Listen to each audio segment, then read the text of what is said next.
Time has come once again to speak as witches and wizards do. I'm Daniel And I'm Michaela Stone. and we're your hosts for the Think Like a Wizard podcast.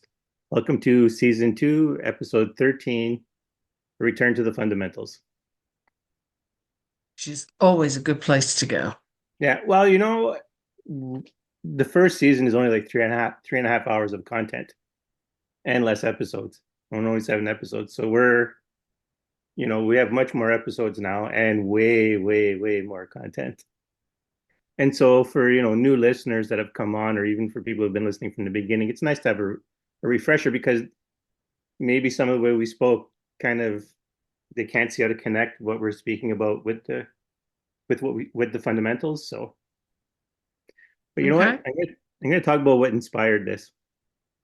So I was having lunch with my nephew and my mother, and my nephew's autistic, so he was explaining to my mother how he views the world and why, it can be stressful to be autistic. And it kind of actually set me down on a lot of at the path to what's fundamental to spirituality. In fact, after listening to my nephew talk, I said, what it sounds like is that what you are is very spiritual, have a very spiritual view of the world, but you don't have the tools to put it in context. So you're actually having that holistic view that spiritual people have, but it's native to you instead of learnt. But it's Right. also and you have nothing, no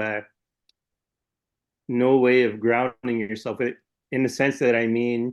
So he describes looking at a cup, and he says a cup isn't just a cup. It's a receptacle that holds water. It has curves. It's made of a certain material. There's a certain amount of whatever electrons in it to expand on his point. So there's a lot to contextualize with a cup. And I'm like, well, Mhm. I said, that's exactly how it is when you're in the spiritual flow. You start to realize that a cup isn't just a cup. And you start to see all these qualities about it. As I said, this sounds like what you're experiencing is like every time you're looking at the world, you're having an experience, a spiritual experience, but you have no context for that spirituality.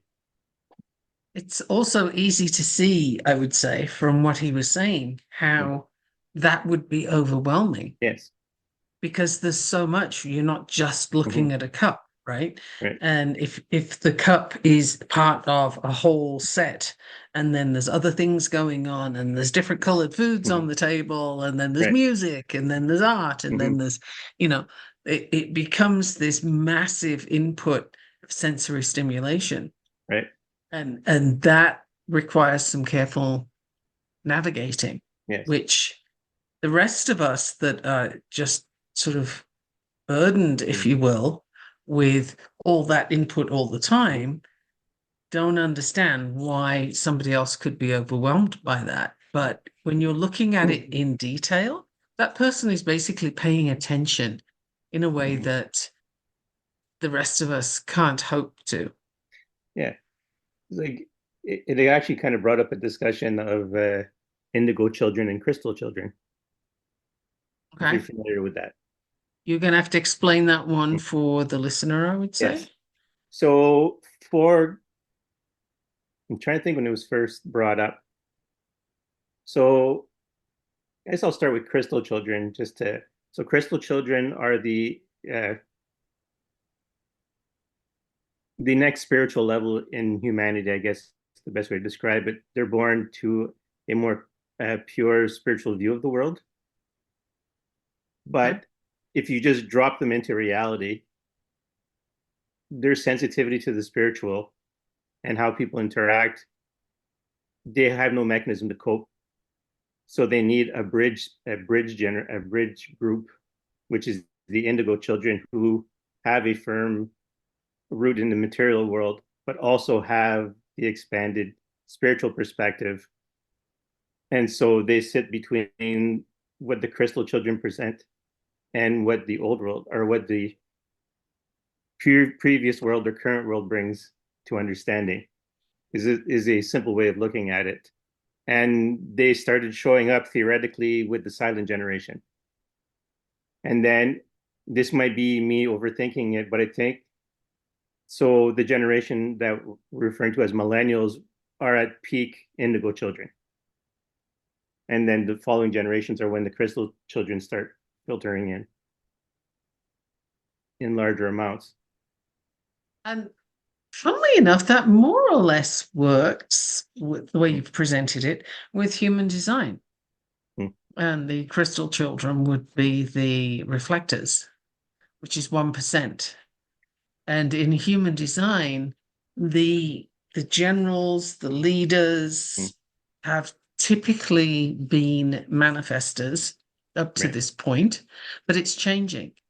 And what's coming up of projectors, which is a very different energy, and it's going to be a whole different process as the projectors rise, if you will. But the Mm-hmm. reflectors are the ones that they understand, they see everything, they feel everything, and it's a lot for them to carry. They have to have some help with translating that, typically speaking. Otherwise, their personal lives are in chaos. Mm-hmm. So you can see where I would make the connection with autistic people. Yeah, totally. So that was it kind of inspired the idea of going back to the fundamentals. But it actually, that discussion brought up a lot of thoughts, whereas he didn't specifically say anything in exactly this vein, but he did mention something that set me on a path of, as you know, I don't use the idea of male and female in my own practice, but I do recognize that spirits show up as male and female. So I know there's a component of that in the spiritual.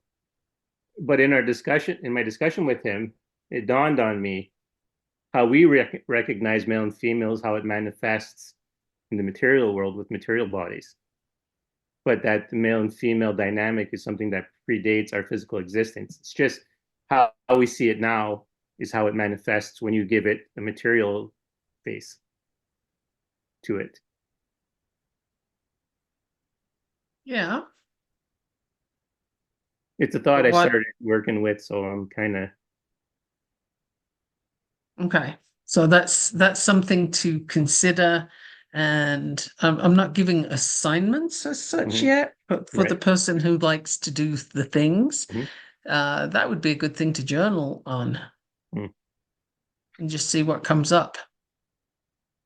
Yeah, because it also made me think about emotions because I do discuss emotion in the first season as both from a spiritual perspective and from a material perspective. And then it made me wonder then because the idea that I do believe in of so above so below, so if it happens in the spiritual world there's a component of it in the material world.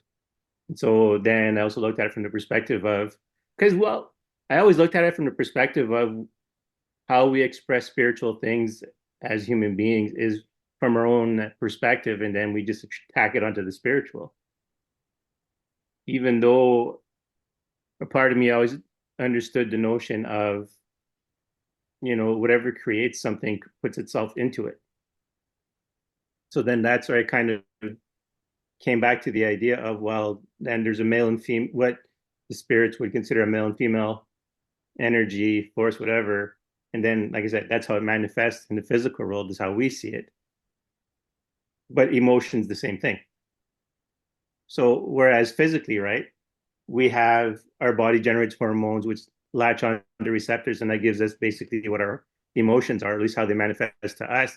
But again, spirits love emotions and how it affects how spiritual energy manifests itself or what frequency it's on. So then there's probably a spiritual component, and it's just again how it translates to material components is how we view it. Something like that. Something like that. Emotions are kind of like the strings that pull you, Yeah. or you pull them one way or the other. But I mean, they're the strings that make the action happen, right? Mm-hmm.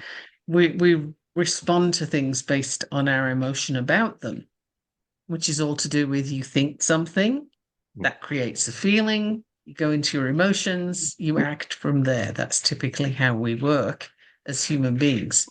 So emotions are clearly the place where most work can happen, Yeah. right? Because if by the way, can you hear that sound in the background? No. No? It's great. Yay for Zoom, because I got somebody drilling stuff outside. Yeah, the emotions are exactly what people use to manipulate each other with as well. Look at marketing, any kind of marketing at all Yes. is hitting you straight in the emotions, and the most popular one is FOMO, right? Fear of missing Hmm. out. Yes. That that fear of less than, not enough, don't have. You can make people do an awful lot of things from there. So that's in the physical world. And then in the spiritual world, well, your emotions can affect your intention, and intention is everything. Yeah. So, what you're doing may or may not be perfect, right? The practice may or may not be perfect. You may or may not have all the ingredients if you're making a spell, for example, Right. or the moon might not be quite right, or whatever the thing is, right? Mm. But if your intention is on point, then everything else is fine. And for your intention to be on point, you kind of have to have control of your emotions. If you're doing something from a place of anger, for example, well, you may tell yourself you have a good intention, but if it's coming from anger, then it's coming from anger. And so that will take a certain energy with it. And that might not be something you want to put out there. No, it's true. Yeah. So I always call them our motivators. Sure. I mean, that's the place you take action from Mhm. for sure, Yeah. whether you want to or not. Yeah. It's just how we Actually, operate. it's funny. One of the reasons I did a lot of a deep dive into emotions a long time ago was mostly because I watched science fiction, right? And you'd have either some non-human character like a robot or an android or a completely alien species who the concept of emotions are alien to, which at first I thought, oh, that's interesting. And then after a while, I was like, well, no, that makes no sense because even when you see them portrayed, you see the emotion, right? But the story wouldn't be compelling if the character was truly emotionless. But I kind of sat down with the idea of, can you be emotionless? And then I came onto the idea, but you need your motivators because even these characters at some point are motivated by their emotions, even if they don't call them their emotions. Like in the case of a machine or an android, well, they're programming. They still have programming that makes them act in certain ways. So while it's not our human emotions, it is still has the same role as emotions. So it's not really hard for a machine to understand if it has sentience, how emotions work because they have their own protocols to follow. Oh, interesting. Just as you said that, the radio came on. Like, Oh, it was weird. Okay, we'll just was leave that there one where it a went. If you can't yeah, hear it, that's fine. no, was there a song or a Yes, it's Relax. mm, Frankie Goes to Hollywood. oh, okay, One of my favorite songs from the 80s. But it's just funny that that came on. yeah. Well, it is interesting because sometimes the coincidences work out to drive a point, but then makes me wonder, did we go too far? It's all right, relax there with the emotional talk. I have had a lot of stuff happening lately that's just, oh, okay, that's interesting. I just mentioned that the other day and here it is. Or there's been a lot going on lately that I'm just not trying to control because there's no Mm, point. This is not something I'm consciously doing. So I'm just seeing stuff unfold and change and um watching what happens, yeah, which I think is also a fundamental when it comes to a spiritual practice is absolutely don't try and control where you're going per se because you don't know where that is. So you can't really control it, can you? The main thing you can do is sort of, I guess, be in charge of yourself a little bit, yeah, like The rest Well, is out of your control. yeah.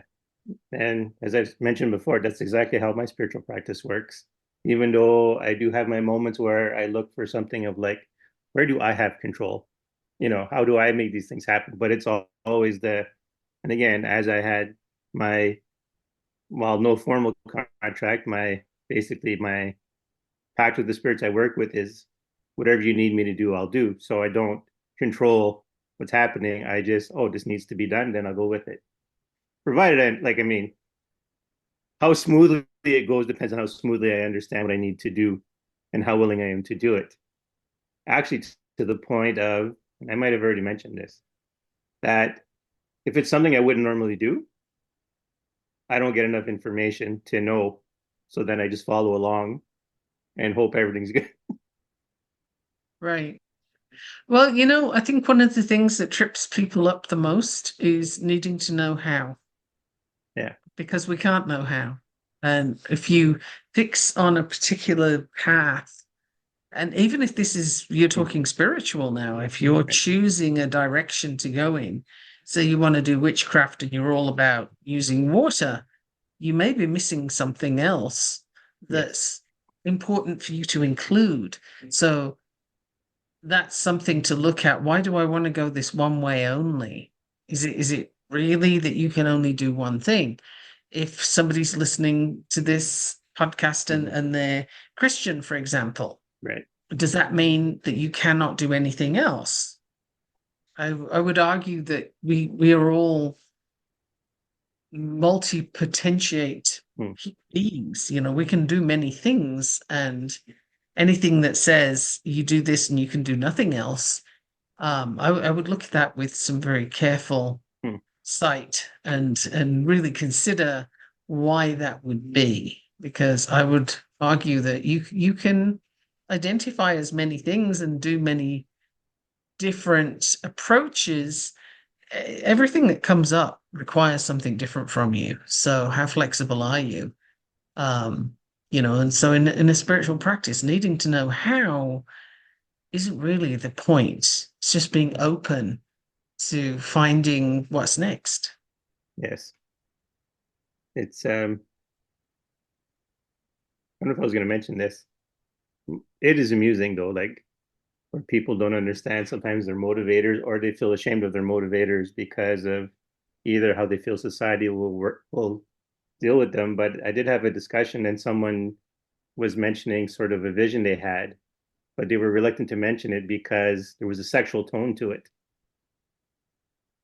And I said, don't worry about it. And I shared my own is that sometimes, and I've mentioned before, where I say I work in the shadows, or as I say now, I work invisibly. Sometimes my motivator is sexual to do what I do because under normal circumstances, within the confines of who I am as a person, doing that task for that person wouldn't have gone, like it wouldn't have been native to me to do it. So my less than quote unquote moral nature was then used as the motivator to do it. Not that it ever Hmm. escalated to me actually trying to extract sexual behavior from the situation, but enough to put me in a line with my energies that basically the sexual concept was the only thing that where there was only would have been a connection would have been in a sexual concept. So it was the way to use to make me to do something. There's no way of saying that without like an hour explanation where it doesn't sound weird and creepy because you have to understand motivations and you have to understand emotions and how people act on emotions. But So, the idea is that don't be ashamed of what motivates you. Just know that that's what you needed to be your motivator. yeah, you mentioned the word moral, Mm, and that is always really yeah. interesting to me, because morality is very much a societal based norm, Yes.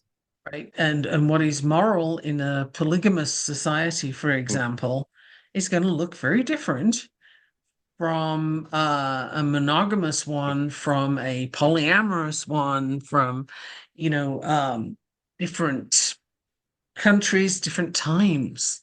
right? Like what's moral now and what was moral 100 years ago doesn't look the same way. So moral is actually flexible in flexibility. Yes. It changes, but it's always used as a sort of a stick to beat you with, Yes. like everybody else in big heavy Mm. air quotes, everybody else has a view of what your morality needs to look like, and there's trouble if you step outside of that. Mm. But it's one of those things where it depends on where you are, who you are, Mhm. and all kinds of things. I mean, in the US, for example, we could cite somebody who has highly questionable morals Mm. and yet is in a very prominent position, and any moral transgressions get ignored. They get glossed Yeah. over. It is fascinating, even when it transgresses legal positions. It's like, okay, this person has gone to the point of doing illegal things, and it's still okay. Yeah. So where is the morality in that, and who gets to decide it? Because it just shifted, didn't it? And Yeah. then when they look at another person who does far less, that's in that gray area, shall we say, then Yes. that person gets judged very harshly. So is it really about the morality or is it something else? Well, that's it.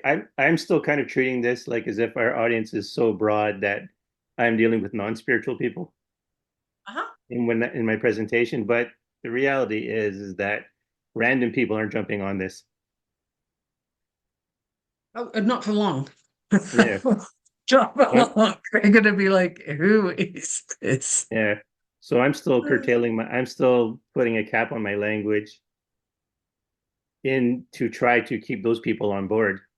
But in all honesty, right, and this is my bad, is that that slows down what we're actually trying to intend to what we're intending to do here. You Yeah, know? I'm in favor of the right people finding the right people. Yeah.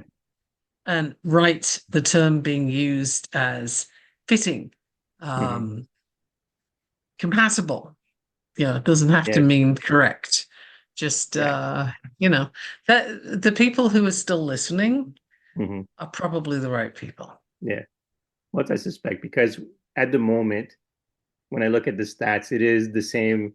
It's the same areas. It's the same timing. It's the same. So currently, yes, we have a set audience at the moment. Sure. And that's very, very cool. Yeah. Well, So it is. hi, same audience. It's lovely to have you Yeah. here. Yeah.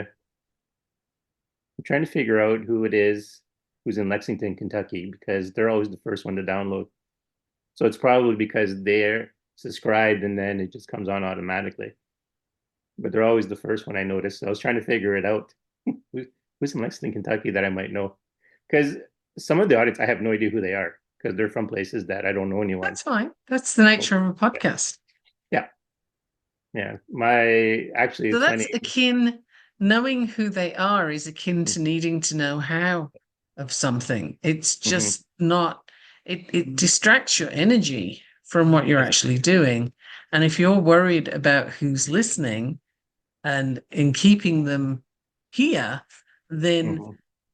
that's a distraction of energy. That's leaking your energy in a non-productive direction because we can't know that. And it doesn't honestly matter. I mean, if they're here listening and actually getting something out of what we're saying, then they're welcome. You're in a great place. Like, Yeah. so cool that we can have this conversation, even though somebody's invisible to us. You're hearing us like you're in the room. And that's Mm-hmm. cool.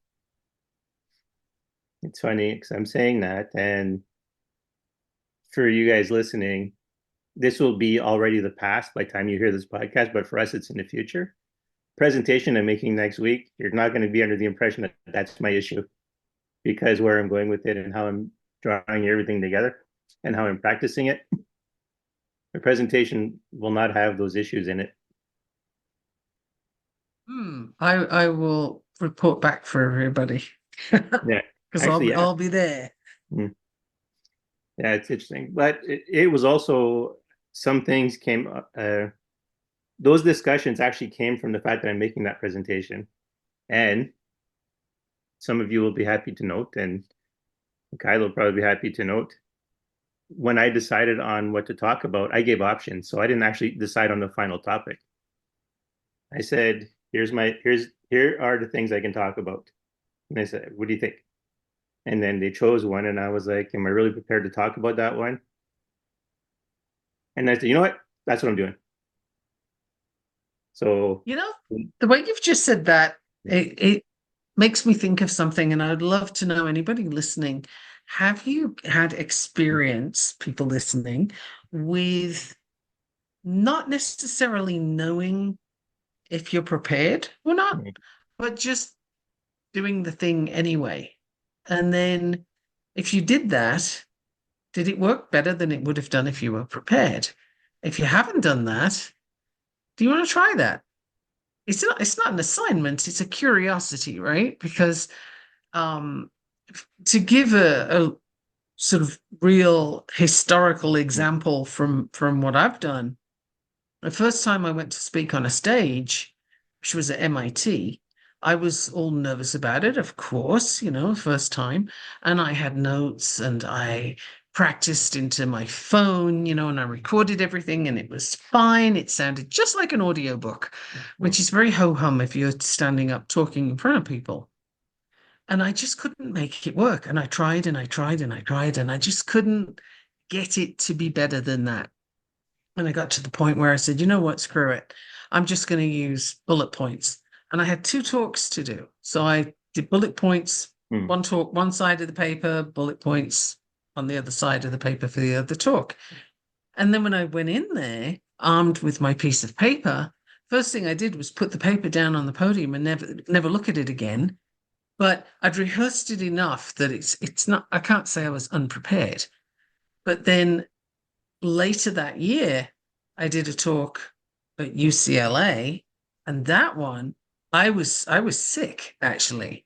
And there's nothing like being sick to distract you from any kind of preparations or anything. And I arrived with 2 weeks' notice at this place to do this talk, and I kind of knew what topic I was going to go with. I had no idea what I was going to say, and I had 20 minutes in which to do it. And I went with the energy in the room. Now, if you take a moment or two to just like breathe in what is being put out in a room, you can kind of sync with it. So your energy levels and theirs are all on a path, and then you can't go wrong, is what I would offer. And I literally went out there having been introduced by an MC. I went with her energy first, and then I just took from the room and gave back to the room. And it went so well. I don't know that I could repeat it quite like that. And yet I was sick and completely unprepared. But I had no barriers to being open to the energy in the room, and just literally, it was reciprocal. I was taking from their energy, I was giving back to their energy. And it just, I asked me after the talk, what did I say? And I couldn't tell you. I'm going to have to watch the recording. Uh, I don't know, because I just kind of went with it, but it went over well and it felt good. And that's an example of being in flow, being tapped into the spiritual energy around you. So if That's you what. haven't tried that yet, I recommend it. Yeah, and it's fun to do. I used to do it all the time actually when I was younger. Whenever we had like to do in school, and we had to do work together, I was always like, I'll do the presentation, whatever, because none of you seem to want to do it, so I'll do it. So I got used to doing it. So I would have whatever we planned out, but then I would just go by the seat of my pants and. But there's other areas that you can do that in as well, Mhm. such as if you don't consider who's listening, at some point you'll find out because Yeah. you're not looking. Mm. So it'll come to you. It kind Yeah. of works that way. There's a lot of things that people will dismiss as being coincidence, or shrug shoulders and, well, that's just the way things are. Okay. And is it possible that that coincidence or the way things are is actually a spiritual level that you're tapping into? And if you consider that, then what's scary about that? Is it what other people will say, or are you worried about tapping into something that's huge? Because of course it is, but there's no escaping that. I mean, we're on this tiny little blue and green dot Hmm. that's in the middle of a vast universe, and we're the only thing that's hurling through space that's got people on it right now, as far as we know. Right. So you don't get bigger than that. Like we are tapped into big. So Right. there's nothing to worry about. But there's no point. We're already there. So how about being open to what's really possible? What is there that you're not seeing? You know what? I'm actually glad you brought it up that way because this is a very big fundamental for any spiritual or mystical practice is realizing that reality isn't set in the way we always assume it is. Like, I think sometimes in terms of psychology, where it's you're considered healthy if you have friends, you have a job, and and you can fulfill what society expects you to do. Uh-huh. Tick the And boxes. yes, if you take the boxes, you're fine. But the reality is that especially with successful people, is where you really see it. People are most successful violate that all the time. They'll either go through periods where they have no friends or they have no control of anything. They can go through those periods where you would violate all the things that say you're that you go through and have all the symptoms that say you're unhealthy, but they're really you making breakthroughs to a bigger discovery or to moving on to something huge. And sometimes we get a little distracted by Yeah. what is termed success. Yeah. Because success in a physical plane doesn't necessarily translate to anywhere else. No. For example, I saw something recently on the guy who created Roblox, which is Right. an incredibly popular Mm-hmm. platform. And Yeah. kids with autism particularly love Roblox. Well, the guy that's created this, that's managing it, he is skinny.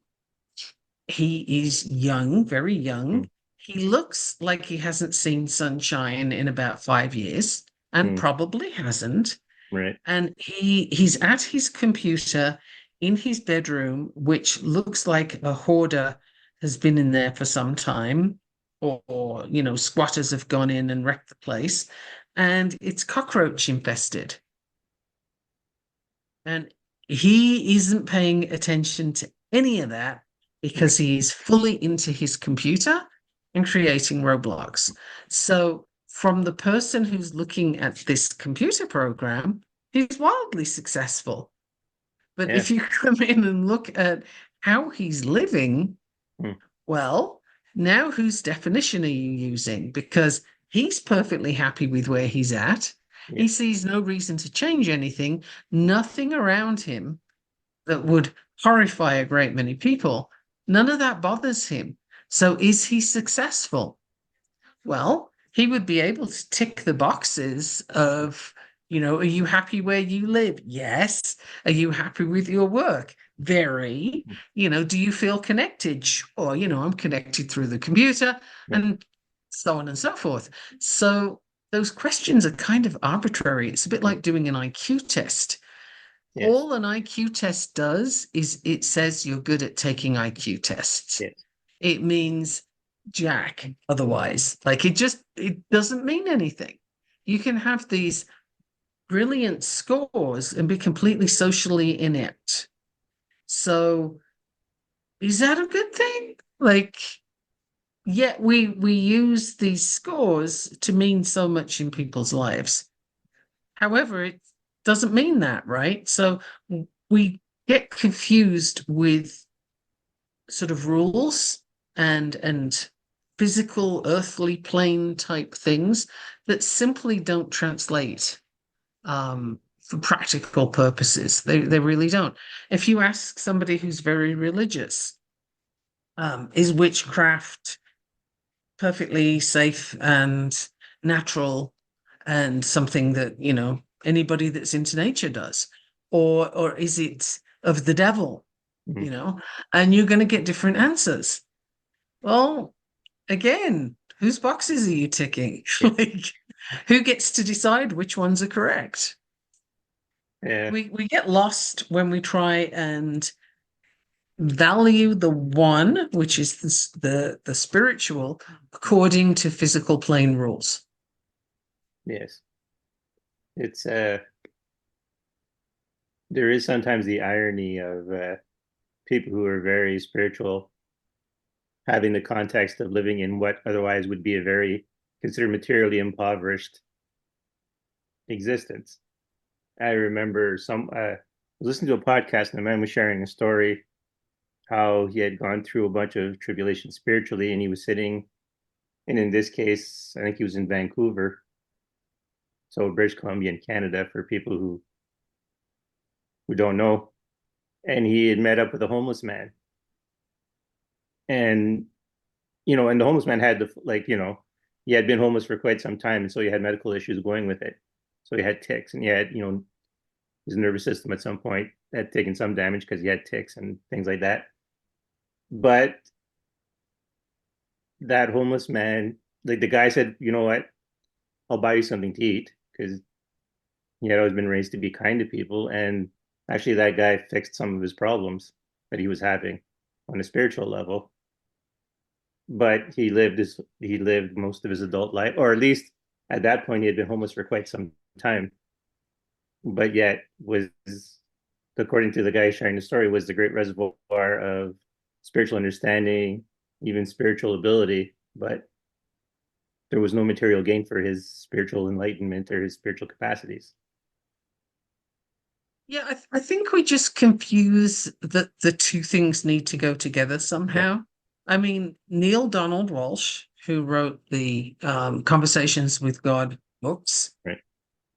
he wrote those after having had a period of terrible time in his life where, he was divorced, he was in an accident, he broke his neck, nobody would hire him, lost his job, nobody would hire him because if he fell and did any damage to his neck, they would be on the Mm, hook for a whole lot of medical bills. right. So literally everything went downhill and he ended up homeless Mm, through no fault of his own. He ended up homeless. And he was like that for, I think, a year, somewhere around there. The time, it doesn't matter other than to say it was more than a few months. right. And he was finally able to get some casual work here and there where he got a little bit of money. He got a room over the top of Mm, somebody's garage. And that was the first time he could actually, have a shower and stuff like right. that. And that was when he began his conversations with God Mm, along the lines of, what the hell was that? And then he kind of went into that with, he said he had this voice in his head, which he assumed was God. mhm. And so those are the conversations where he would ask the questions like, why did that happen? What does this mean? What, where did Yeah. that come from? And those answers that formed the books. He's now a very wealthy person, having written these books from a sort of raw spiritual perspective, Yeah. if you will. Mm, Now, is it necessary to go through all that suffering in order to reach that place? I'd like to think not. I don't really have an answer. But what I would say is he could have gone through all of that and never reached a place of spiritual understanding. yeah. So he was open to working with what came. Yeah. It's funny because as you're saying that, it did actually bring me back and made me think of so Siddhartha, the Buddha, and it made me think of stories of Jesus or Yeshua, whoever you want to, however your understanding of the name actually goes.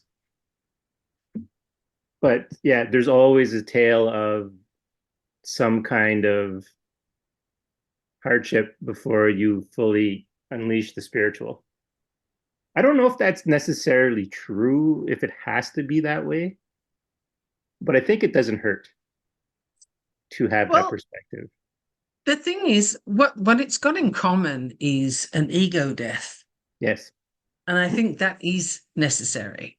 It's just a question of what do you need to do in order to achieve that? Yeah. And basically you've got to prepare to let go of who you are and who you have been in order to become who you're going to be. Mm. You can't change if you don't change. So that makes sense. Yes. And what all these people have in common is they went through something dramatic to make that big change.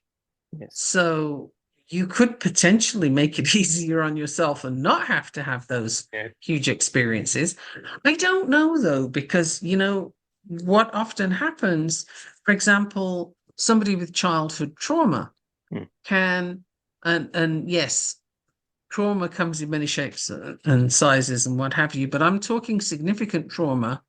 That person has options from there. You can either let it define you and be in the victimhood, Right. or you can open up and sort of figure out, okay, much along the lines of Neil Donald Walsh, what the hell was that? What am Yeah. I supposed to do with that now? How Hmm. do I use that moving forward? So it depends on what you do with what you've got. But many people, most people, I would say, have got enough already in their lives that they don't have to have a bigger trauma or a bigger event Mm. in order to realize that they can change. You don't have to stay who you have always been. And that's one Yes. of those weird things with identity as well, right? Because Hmm. we're sort of told in various ways from early in life that, well, this is who you are, this is how you are, this is what you do, this is, you get your societal roles. So you're a brother, you're an uncle, you're a son, Hmm. you have all these, you're a teacher, you have all these roles. Not one of those tells me who you are. Not one. Right. They're all society putting you in a pigeonhole, right? So, but it's your identity as well. Hmm. Like if you meet somebody at a party and you open up with the question, "Oh, hi. So, I'm Danielle and Yeah. who are you?" And "Oh, okay. And what do you do?" Right? Is the usual question. And that person is going to answer with their job Yeah. or, their role in life. But usually it's a job, right? But that's not helping you know who they are at all, Yeah. right? But we get hooked on these sort of very unhelpful ideas that, well, I have to be this way because this is my role. I have to be that way because this is Mm. how somebody else identifies me. This is how mothers show up. This is how aunties show up. Yeah. This is, but none of that is real. Like none of that is real. And it stops you from actually embracing the identity that you choose. Who are you? Who do you want to Mm. be? How do you want to be? And I think be is the big word rather than do. Doing Mm. isn't so important. It's who are you being? Yeah. It's interesting. There's a podcast I listen to, and this is a regular part of their introduction. Oh yeah. Those exact words. Yeah. Um, the introduction. The podcast is called Into the Fray, where people call in and they share stories of either seeing like Bigfoot or UFOs or whatever. But the host of the show, the intro is I don't know where she got the clip from, but it's someone is speaking. They're talking about that, about identity and about reincarnation. But they're talking about identity. If you're asked to introduce yourself, you say, "Well, I am so and so. These are my parents. I do this job. I went to this school." You know, Mhm. but and the observation is, does that really tell anyone who you are, though? You know. It's exactly not telling you who you are. And it's like I've done this exercise with clients where I'll ask them to write down all the roles that they have in life. Like just give me a clue, write down as many as you can Mm. think of. And they will inevitably start with, well, I'm sister, mother, Mm. daughter, aunt, niece, and school teacher and Yeah. student. And they write down all these things. And not one of them defines that person. None. They're all a current pigeonhole. So what you're missing while you do that. And I think that's always the question is, while you're stuck in this particular pattern, what are you missing? What are you not experiencing? And, when you get stuck in those kind of roles, well, what else could you be that you're just not accessing because you're stuck in this little limitation thing? Yeah. And it is the even as we're discussing it, I think I'm thinking about it over and over again because me, when I get asked that question, I always ask them to clarify, do you mean what do I do or how do I pay the bills? Is kind of my way of around it. Like people say, what do you do? Well, what do you mean? What do I do or how do I pay the bills? Because they're two different things most of the time. Now, Mm. fortunately, they're becoming the same thing, but But that's a good yeah. point too, right? Um, but I've also been in the place where for a while I was primarily in mother role Okay. and not working outside the home Mm, because I was moving countries and settling my kids in different mm, places and and doing stuff. But the response I would get from people was, "Oh, I literally had somebody say, 'Well, what do you do all day?'" mm. That was actually said. And Yeah, and that's people don't know what to do because the pigeonhole isn't clearly defined enough. And so they don't know how to talk to you after that. that's true. It's I've come across it a few times. And then when I am in a position where, maybe I'm working as a BCBA, oh, suddenly now you're Yeah, you're like in this, oh, that's your status. You kind of moved up the ladder. Well, I'm exactly the same person. I yeah, didn't go anywhere. Just now I get money from here instead of here. yeah, It makes no difference. yeah. And it's funny because I've always looked at it from the other way around. If I ever bring up the question, well, what do you do? And someone tells me their job, I'm like, that does me nothing. That's just how you're getting paid. Because I always tell them, I says like, so you're going to tell me that you grew up your whole life, your whole dream was to go and pump gas at a Shell station, or your whole dream was to be a cashier your whole life. Like is that your country? Like, is that what you're really doing in the world? Or because people usually have a rich life outside of their work if they're not tired and worn out. People will have hobbies. People Absolutely. will go out and they'll do things, and like even usually you see it in mothers, right? They'll be out there doing bake sales and they'll go out and they'll organize whatever kind of charity drive, even boring from my sister, organizing things to do for families and stuff. But it's like that's what I'm trying to get at is because without what you do for money, you're doing because for basic survival, but that doesn't tell me who you are as a person.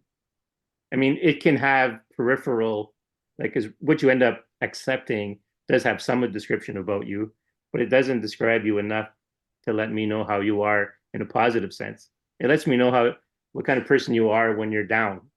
When you're down, you're willing to take this job over another job, you know. But Or what are maybe you you actually doing? maybe Yes. you perceive that that's all you Mm, can have. yes. And that's, I will often bring food into the discussion here Mm, because we're both coaches yeah. to do with nutrition. That's one of our roles, right? Right. And the one that we met over, so we have that in Mm, common. And one of the things that I've been letting my clients know lately is, look, when you are in an eating pattern that's unhealthy, your self-esteem is also unhealthy. mm, Because if you feel like crap, you eat crap. And if you eat crap, you feel like crap. yeah. So it kind of goes that way that you cannot be eating badly and have good self esteem. Those two things don't go together. Mm, So where yeah. you're accepting something that's less than, whether it's a job, whether it's food, whether it's a relationship, you're kind of stuck in this nothing else is possible for me Yeah. sort of scenario. And again, all of these things that we're talking about at this moment, they're all very, very physical. And it crowds out the room for spiritual, crowds out the room for spiritual practice, unless you're conscious enough to make room for it. Yes. But it's easy to get distracted in the mundane. And mundane is, paying the bills and fulfilling the roles that people expect you to fulfill. And while you may need to do some of that, you don't need to be stuck in it all the time. You can have room to expand who you are. This turn of phrase came to me, and it amuses me, so I'm going to share it with you guys. So knowing someone from that perspective of what they do because they have to, I would like to, going forward, or from all those kind of, not what they're choosing, but what they're doing because they feel they have to. Going forward, I'm referring it to knowing you from your shadows instead of knowing you from your light, which is who you actually are and not what you feel you need to do because of circumstance. Yeah. Or you could also say, these are the words that are coming to me. Okay. Knowing you from your lack, where is your abundance? Yeah. Well, shadows, right? The lack of light is your Yeah. shadow. Yeah. So knowing you It's from your just light and a from your different, yeah. Yeah. it's a different image. Well, it's also an enhancement of what I said as well. And again, why Michaela is my co-host. It's fun to see where our conversations Yeah. go and the threads that come in and the threads that go out and sometimes disappear altogether. Yeah. Um, Well, that's true as we too. both have from time to time. Yes. But it's actually we should discuss this for a second because I said this before. There are times where I think at the end of the podcast, I'm like, oh, we disagreed on this, we disagreed on that. And then I go back and I review it because I have to check it for quality to make sure everything recorded properly. And it's like, no, it looked superficially like a disagreement, but actually what it is Michaela just kind of clarified what I said. Even if she used a different term and decided to name it something different, it was still actually just a refinement of the point I brought up. So there is, we do actually have a decent dynamic, even when it looks like we're not agreeing on something. I think for the most part, most people would think we agree on most things, but because there's no like huge this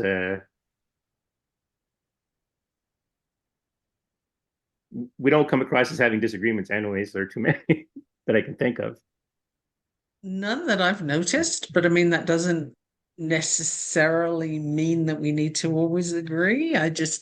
I guess it's the absence of discord, which is not the same as Yes. disagreement, right? There's no discord, which is helpful because who wants to listen to a bunch of discord? Although if you do, there are podcasts for that, Yeah. but You know what? I'm not going to on try an this one. experiment. I'm going to try an experiment. Go for it. So I'm going to say something, and this is going to come across as disagreement, but it's actually a learning moment. It was actually a learning moment for me. Okay. So, so listen up, listeners. So when you say that witch hunts are a way of controlling women or attacking women, one of my first thoughts is, but I can go and find you a list of men who were also convicted of being witches and were convicted for that. But here's the deal. You're not wrong. Just because there were men who What? were convicted, it could still actively be a search to control women or an attempt to control women, but these men got in the way. Because there's Oh, often you. collateral damage when, like, usually we say, oh, this group is targeted. Okay, but here's a list of victims who aren't those in that group. It's like, yes, but a lot of times what you'll find when you look through the person who doesn't belong to that group that's being uh, targeted, but they're still being, attacked and whatever in that same, we'll call it crusade, is because they stood for those people, or they also made it inconvenient for the other people to, Or do they that were thing. just they were in the place where they could be kind of Right. targeted Right. as a side swipe, if you will. I mean, a perfect example of that is the Holocaust. Mm. It wasn't only Jews that Right. were killed in the Holocaust, it was mostly Jews. Right. But that's not to say nobody else was involved. And it Right. doesn't lessen what happened. The fact that gay people were also Yeah. targeted, they were a much smaller number, but it's significant that they were targeted. Mm-hmm. However, it's not typically the main topic of conversation because we're not talking 6 million people there. we're Yeah. talking maybe a few thousand. Mhm. I don't know the numbers, so yeah, don't Inika's in a twist over that one. I don't know the numbers, Yeah. but I know it was a lot less. Yeah. And the same with the witch hunts. Absolutely, men were involved, but they were also, hey, this is a great way of getting rid of you while we're at it. And you've been Well, annoying me, and you're a political opponent, and you're after the woman I want, and you yeah. just got my business, or whatever it is. Great way to join in, you just feed them into the fire of Yeah. hysteria and off they go. So Yeah. it doesn't alter what the main target was. Right. And that's why, like, a lot of times there's no arguments between you and I, just because that's like, because the first time you said, "Oh, the witch hunts are for women," I was like thinking, but there's male victims. So then I thought to myself, okay, what's true about this? Like, and then it was like, oh Mhm. yeah, well, it can still be targeted towards women because it's, there's tons of history of, the incidental also victimized people, but the target and the intention was still to target women. It's so I find in this podcast between you and me, even if where someone listening might go, "Hey, here's where you guys should have an argument." It's like the no, because it's still we're still not in disagreement. So one of the Yeah. things is a lot of people present arguments these days Right. in a very this or that zero sum game kind of deal. And I'm so sick of seeing it, I've Right. got to say, Mhm. where, there's some bots out there that are trying to create more division in the US than there already is. I mean, good Lord, do we really need more? But they try. So one of the things I see is I'd rather see veterans get healthcare than Ah, yes, have student loans yes. forgiven, for example. And it's like, this is bullshit. What are you even saying? We Hmm. can say yes to veterans being housed and yes to student loans being paid. It's divisive and unfactual to say that it's one or the other. There absolutely can be both. I mean, the loans that students are paying are far in excess of what they borrowed. So Yes. the only place that money is disappearing from is the profit margins of the lenders. I Mm. don't think that's a tragedy by any means. I don't think that's a problem. Veterans, of course, they should be housed. Mm. Like, what the hell? Why is that even a conversation? So but people are very much of a mind that it's this or it's that, Yes. because that's how the argument is presented. Hmm. And what you and I do with that, certainly so far, is one of us might present this and then the other one will add that, and they're both true. Yes. There's room for both of those things. And the one does not detract from the other. It's not pie. We can have all of it, it's Yeah. fine. It doesn't Yeah. disappear because one person gets a slice, you Hmm. know? Well, and too, I think if you're paying attention to this podcast, because bringing that up, one of the things is that I've listened to you enough speak, to you speak enough and hear you talk on subjects that I know when you're saying this group is targeted, I know you have enough nuance and a broad enough understanding of the world that you know that there's other things at play, you know. So, and I kind of want people listening to take that understanding because, yes, I could, because I do sometimes like to be nitpicky, but even when that first impulse hit me to be nitpicky about it, I was like, but listen, it's not like me and Michaela go back a long way. But in all our discourse, there's nothing about you that made me think that you aren't open-minded enough to know, to be dogged about it. I know you're not dogged about the idea. I know you understand, but it's still important to highlight that, listen, the intention was still to target women regardless. So this still has to be addressed. There's still a group who wanted to target women. That still Yeah, needs to be addressed, even if other people were pulled into it. absolutely. And nothing in life, I don't think, is as clear cut as this group and this group only were targeted or did the targeting, or it's like saying everybody's intention is the same. Right. The action can appear to be the same, but the intentions are vastly different. And you can have For example, in some of the mobs that are going around at the moment around the world, Right. I'll bet in those mobs you've got people with different intention. They might consider the outcome the same way. They might Mm. be all yelling for the same thing, but for different reasons. Some may believe that that is the lesser of two evils or that that is warranted. Others know damn well it isn't, but their intent is to get to that place no matter what. And others don't realize that they've been raised with this as an idea, and so they're going with it because that's what they know. Now, if you look at that group, they're all looking and sounding the same, but the intentions and the life experience and how they got there are vastly different. Yeah. And in this day and age, you've got another feature added to that, which is with the pandemic, people lost their sense of purpose en Mm. masse. People lost the point. So they lost what they were doing and the connection with other people. And so they're desperately looking for relevance. Mm. And when something juicy comes along that, people speak well, they can persuade you, Mm. it's very tempting to jump in and get yourself some of that relevance, right? But again, even within that group, there's different nuances as Right. to why and how they got there and what they think they're doing and how it looks to them. So, whenever I do a broad kind of this group of people were targeted, it's like because I don't have time to list all the other possibilities. But absolutely they're there. And I think that's in any area of life, Mm. that's the case. It's never cut and dried. Where Yeah. it wouldn't be human if it was. Right. I kind of bring We it up don't too do because I anything like want, that. yeah, I bring it up too because I want our listeners to kind of understand that exactly what you said. Like, there's okay, here's the main group that was targeted, but yes, you can now sit, if you want to go with a fine tooth comb, you can find all the different victims, you can find all the reasons why different people other than the target group was in there. So I kind of want the audience to understand that they can start their discussion with a broad statement, Mhm.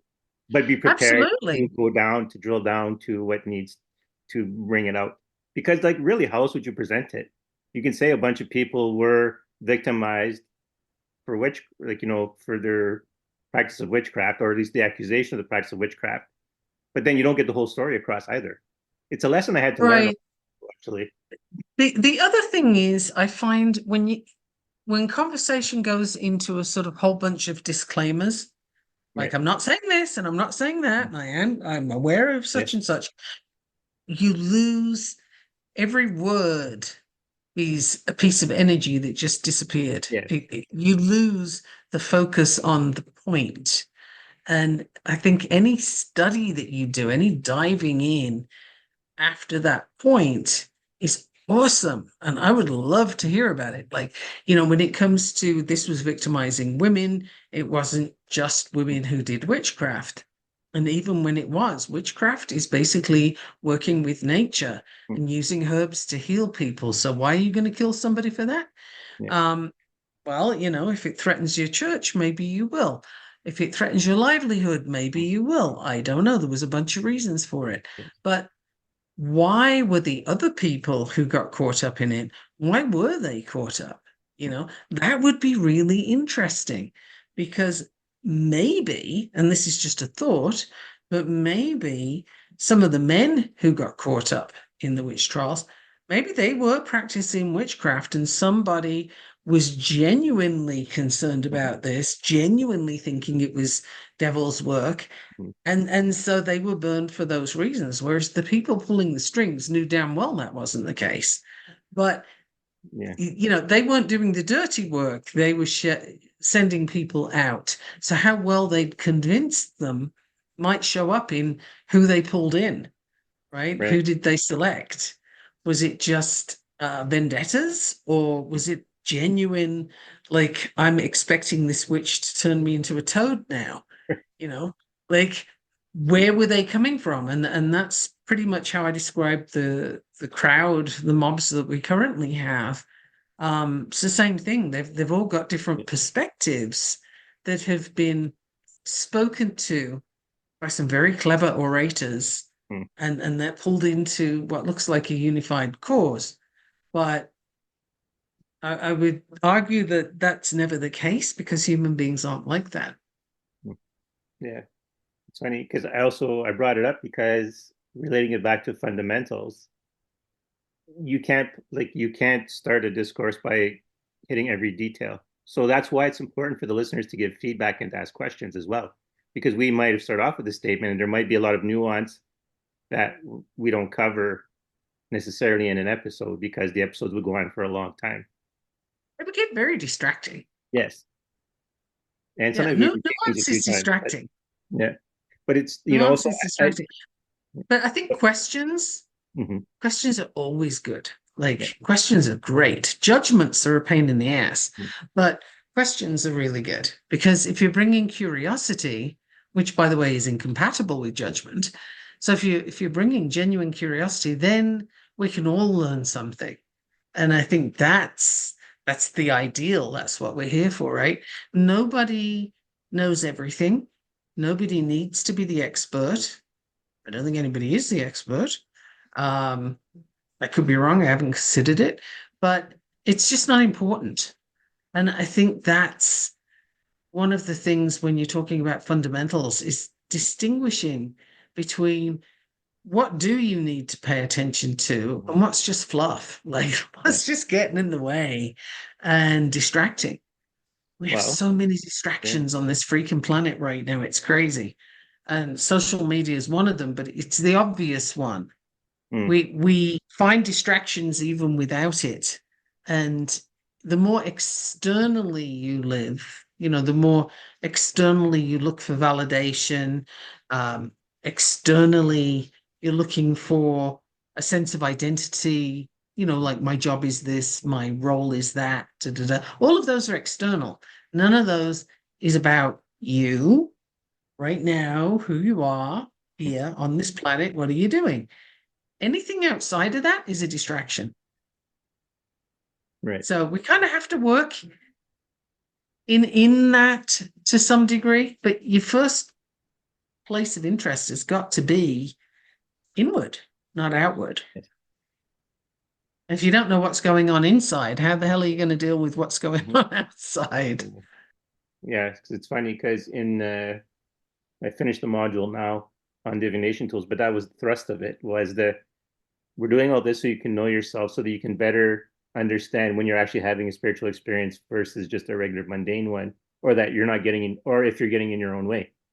So really it's 3 months long, but it's 3 months of actually intensive self-work while learning other things. And And my favorite thing out of what you just said yeah, was knowing when you're getting in your own way, yeah, because we do that all the time. One of the most popular things, if you look up a self-help, I can't speak, self-help book, is how to overcome limitations. Well, what are limitations other than things that you have accepted as boundaries on your ability or on how you can affect the world you're in? Like, that it's just so interesting where you get in your own way as yeah. as a human. We do it And all the time. yeah, it's funny because when I started the class, so I did the first 2 weeks and I was like, okay, this is my structure, so this will go with. I mean, I was channeling, but basically I had a structure and I followed it. But then pretty much the third week, I was like, okay, here's the secret. It's not always going to follow what I had planned out. My only real job here for you is to get you out of your own way so that your natural talents can flow out. Because this is the first thing it was the first thing I discovered with my client, right? It's like, okay, we're going to do this. And I'm like, oh, but you technically already know this from what you're telling me. You just don't realize it's that. So it's like, so now I have to.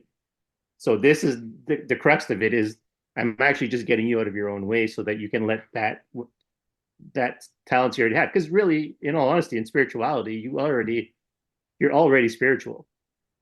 You just Absolutely. through a course of life and through listening to other people talk and through your culture, you kind of get either pulled out of it or pulled away from it so you don't recognize it when it's happening, or you're told no, that's not it. It's got to be this way.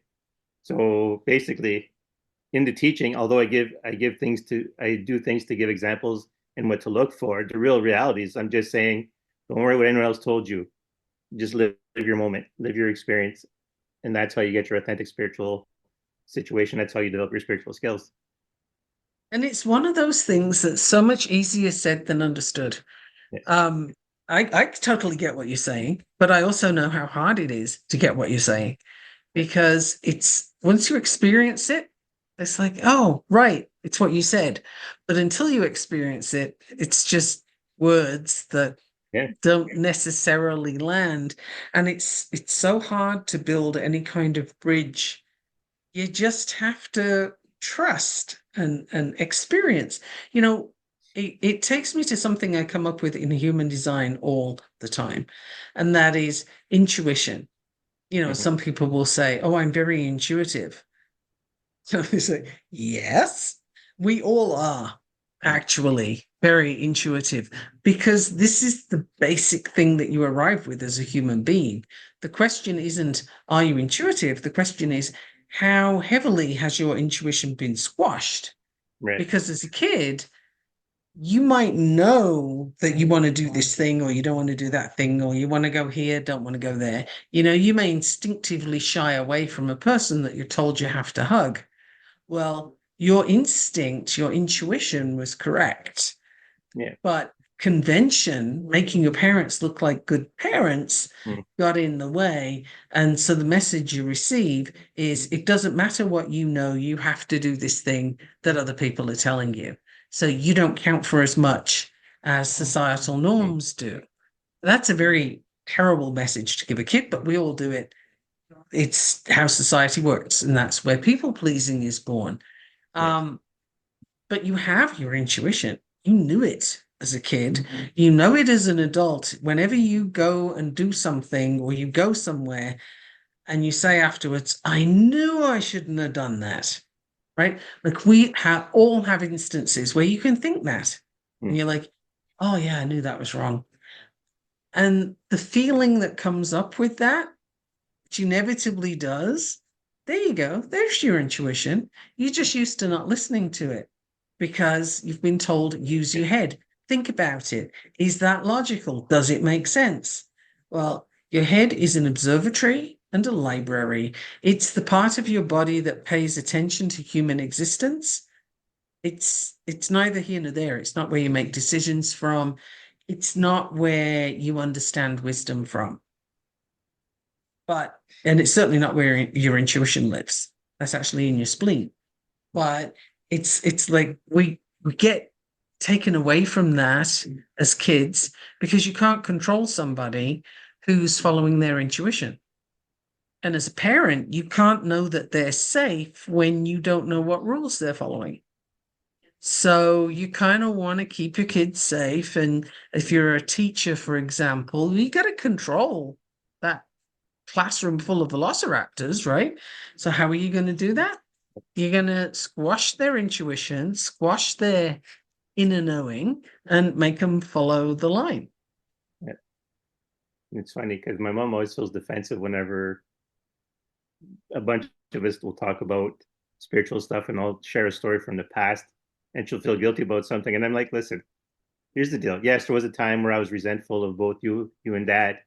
But when I started getting to adulthood and I started realizing just how deep this runs, I was like, I don't even know how you guys would have had a chance. Like, how to have been anything more helpful than you were. You know what I mean? Like, they didn't kick me out. I didn't end up homeless. I wasn't beaten as a child. I wasn't, you know what I mean? Despite the obstinance, despite the contradictory behavior, despite the, contradicting them or saying whatever I wanted or doing whatever it is I felt was right at the time. Like I didn't, my Which is parents didn't actually beat in me. your design. You Yeah. know, I have looked at it to that Yeah. degree, and it's in your design to show up that way. Yeah. And that's one of the reasons why when I do human design, I love to do families Mm. because then you don't have to squash your kids Yeah. because you'll know how they're operating. And it does make life a lot easier. But how many people have access to that? How many Right. people have even heard of human design at this point, Mhm. honestly? You know, not so many. So you're going blind if you don't have that kind of blueprint, and I would go that far as to say that, and it's trial and error. The whole damn thing is trial and error every day. I mean, I've got two kids, they're very different from each other, and yeah, trial and error parenting all the way through. Like, Mhm. I was just winging it, Yeah, and some things went better than others, and that's all anybody can do is try, but not letting those things distract you is the key. The ego yeah, is the thing that gets in the way, and by ego I mean it's attachment to knowing what you know, right. attachment to this is the reality and you can't challenge it because then I'm going to feel insecure. And it's like it just doesn't matter. It's like a mirage. It just shifts, changes. It's reality is just whatever you're perceiving right now. And and it changes and you attract more of what you're focusing on. This is actual scientific fact. It's called the reticular activating system in your brain, and it totally gives you what you focus on. It's known to do that. So this isn't even spiritual at this Yeah, point. I mean, yes, but no. It's yeah, it's also scientific. yeah. Well, that's actually a lot of part of this conversation with my nephew. We did talk about, some of the research that people have done in the past, because for his view of the world, right, and probably common to a lot of autistic people, it's that I got to have as many questions answered as possible.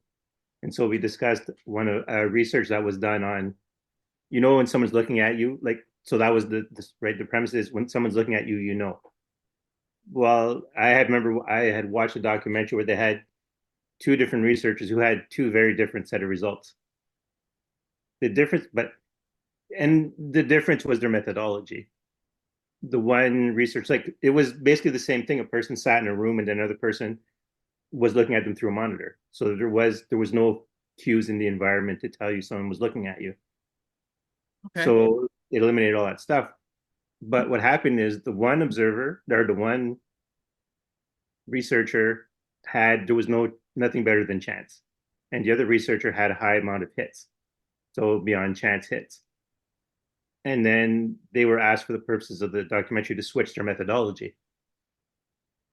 And so the one with the high hits was now getting nothing better than chance, and the one with nothing better than chance was not getting high hits.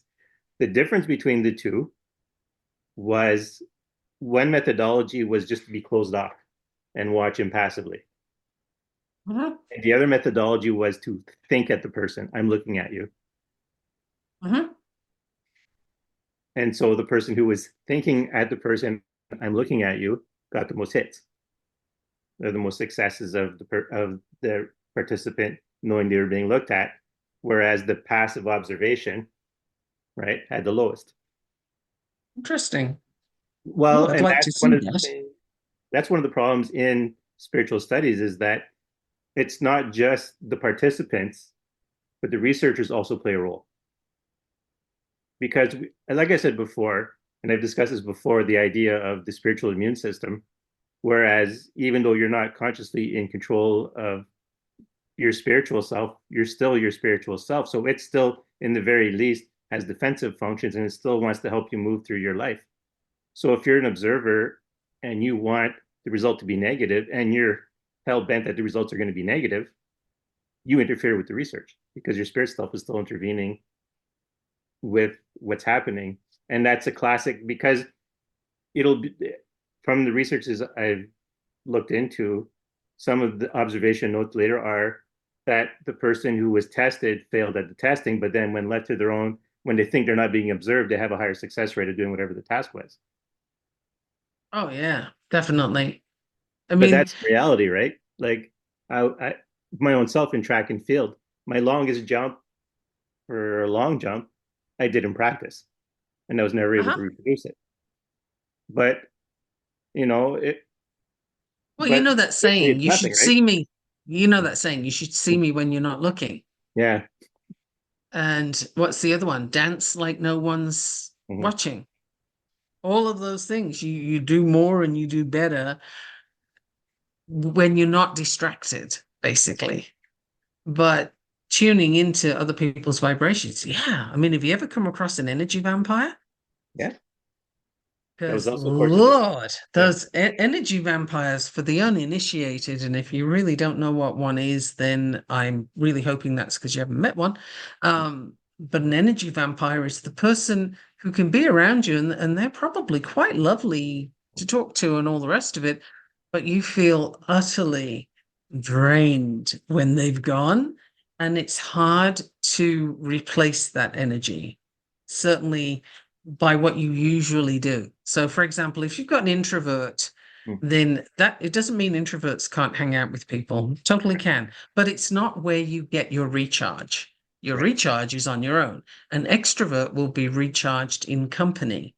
That's actually the difference. But when you're dealing with an energy vampire, it's much harder to recharge no matter what you do.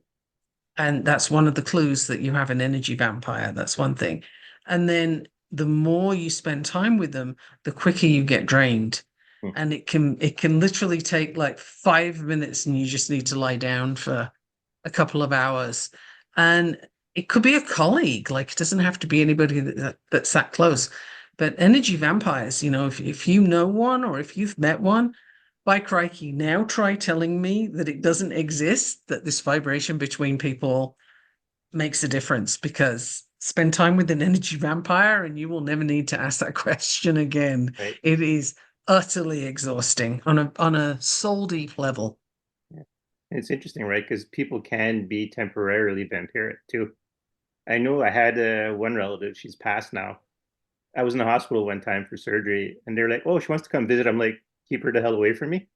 Not that I don't like her, but keep her the hell away from me. I want to recover.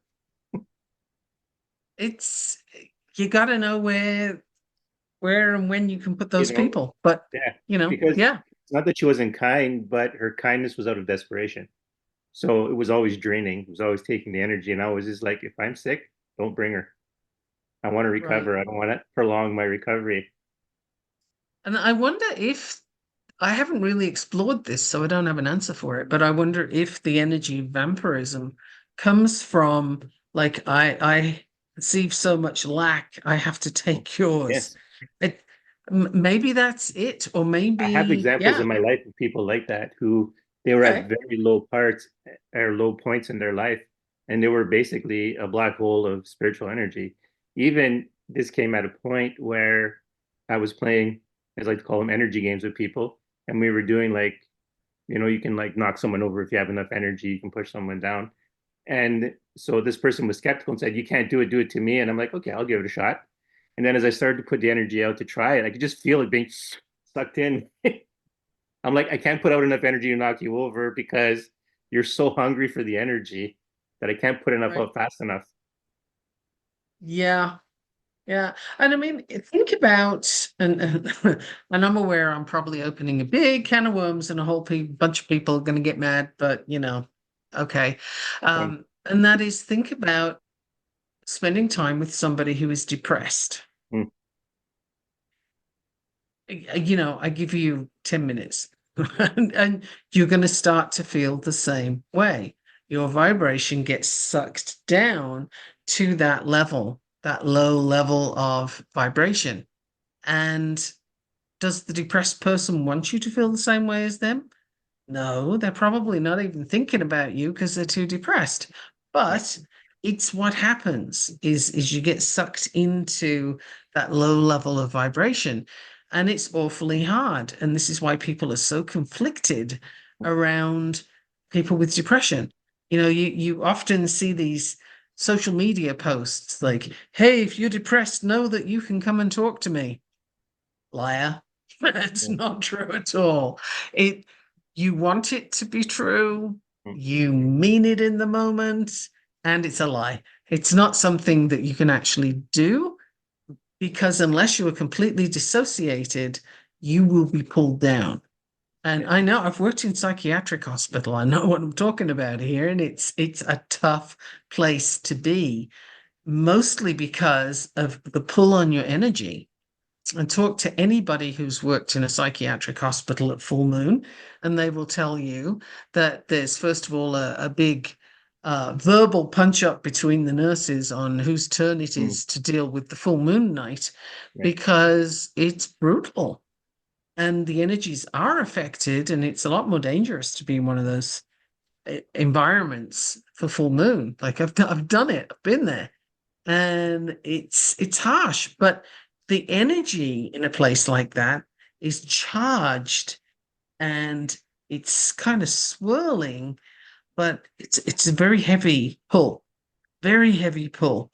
And again, you're in one of those environments for a little bit, and then try telling me that energy doesn't make a difference, vibrations don't shift, Mhm. etc., because the most skeptical of people will feel it. Mhm. It's just, oops, my dogs.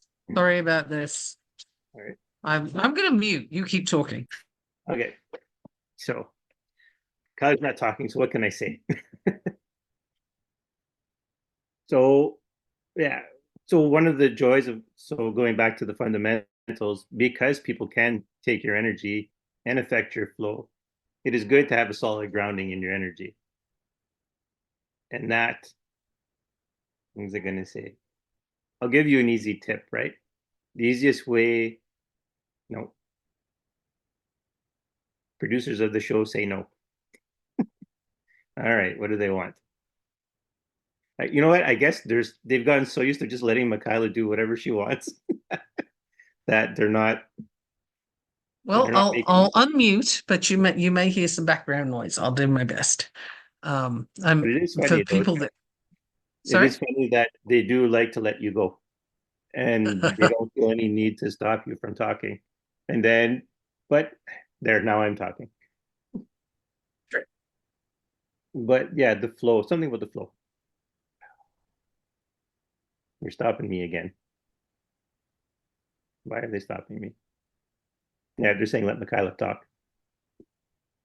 Okay, that's and I got distracted by dogs, which is kind of the mundane thing here, right? Yeah, We were talking about energy shifting and yeah, swirling and pulling you down and so on.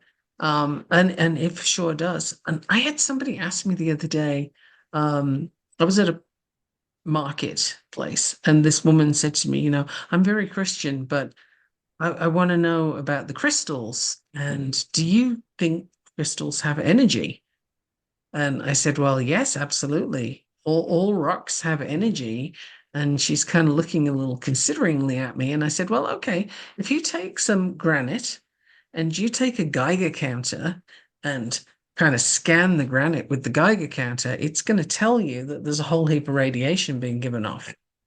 So that's a very, right here, very physical, present energy. So what else is there? Sure, they all have different things, but you kind of considered that. So we tend to have very hard and fast rules about where energy is and isn't, and what it yes, means, what it doesn't mean, what you can do with it, what you can't do with it. Where did those rules come from? yeah. It's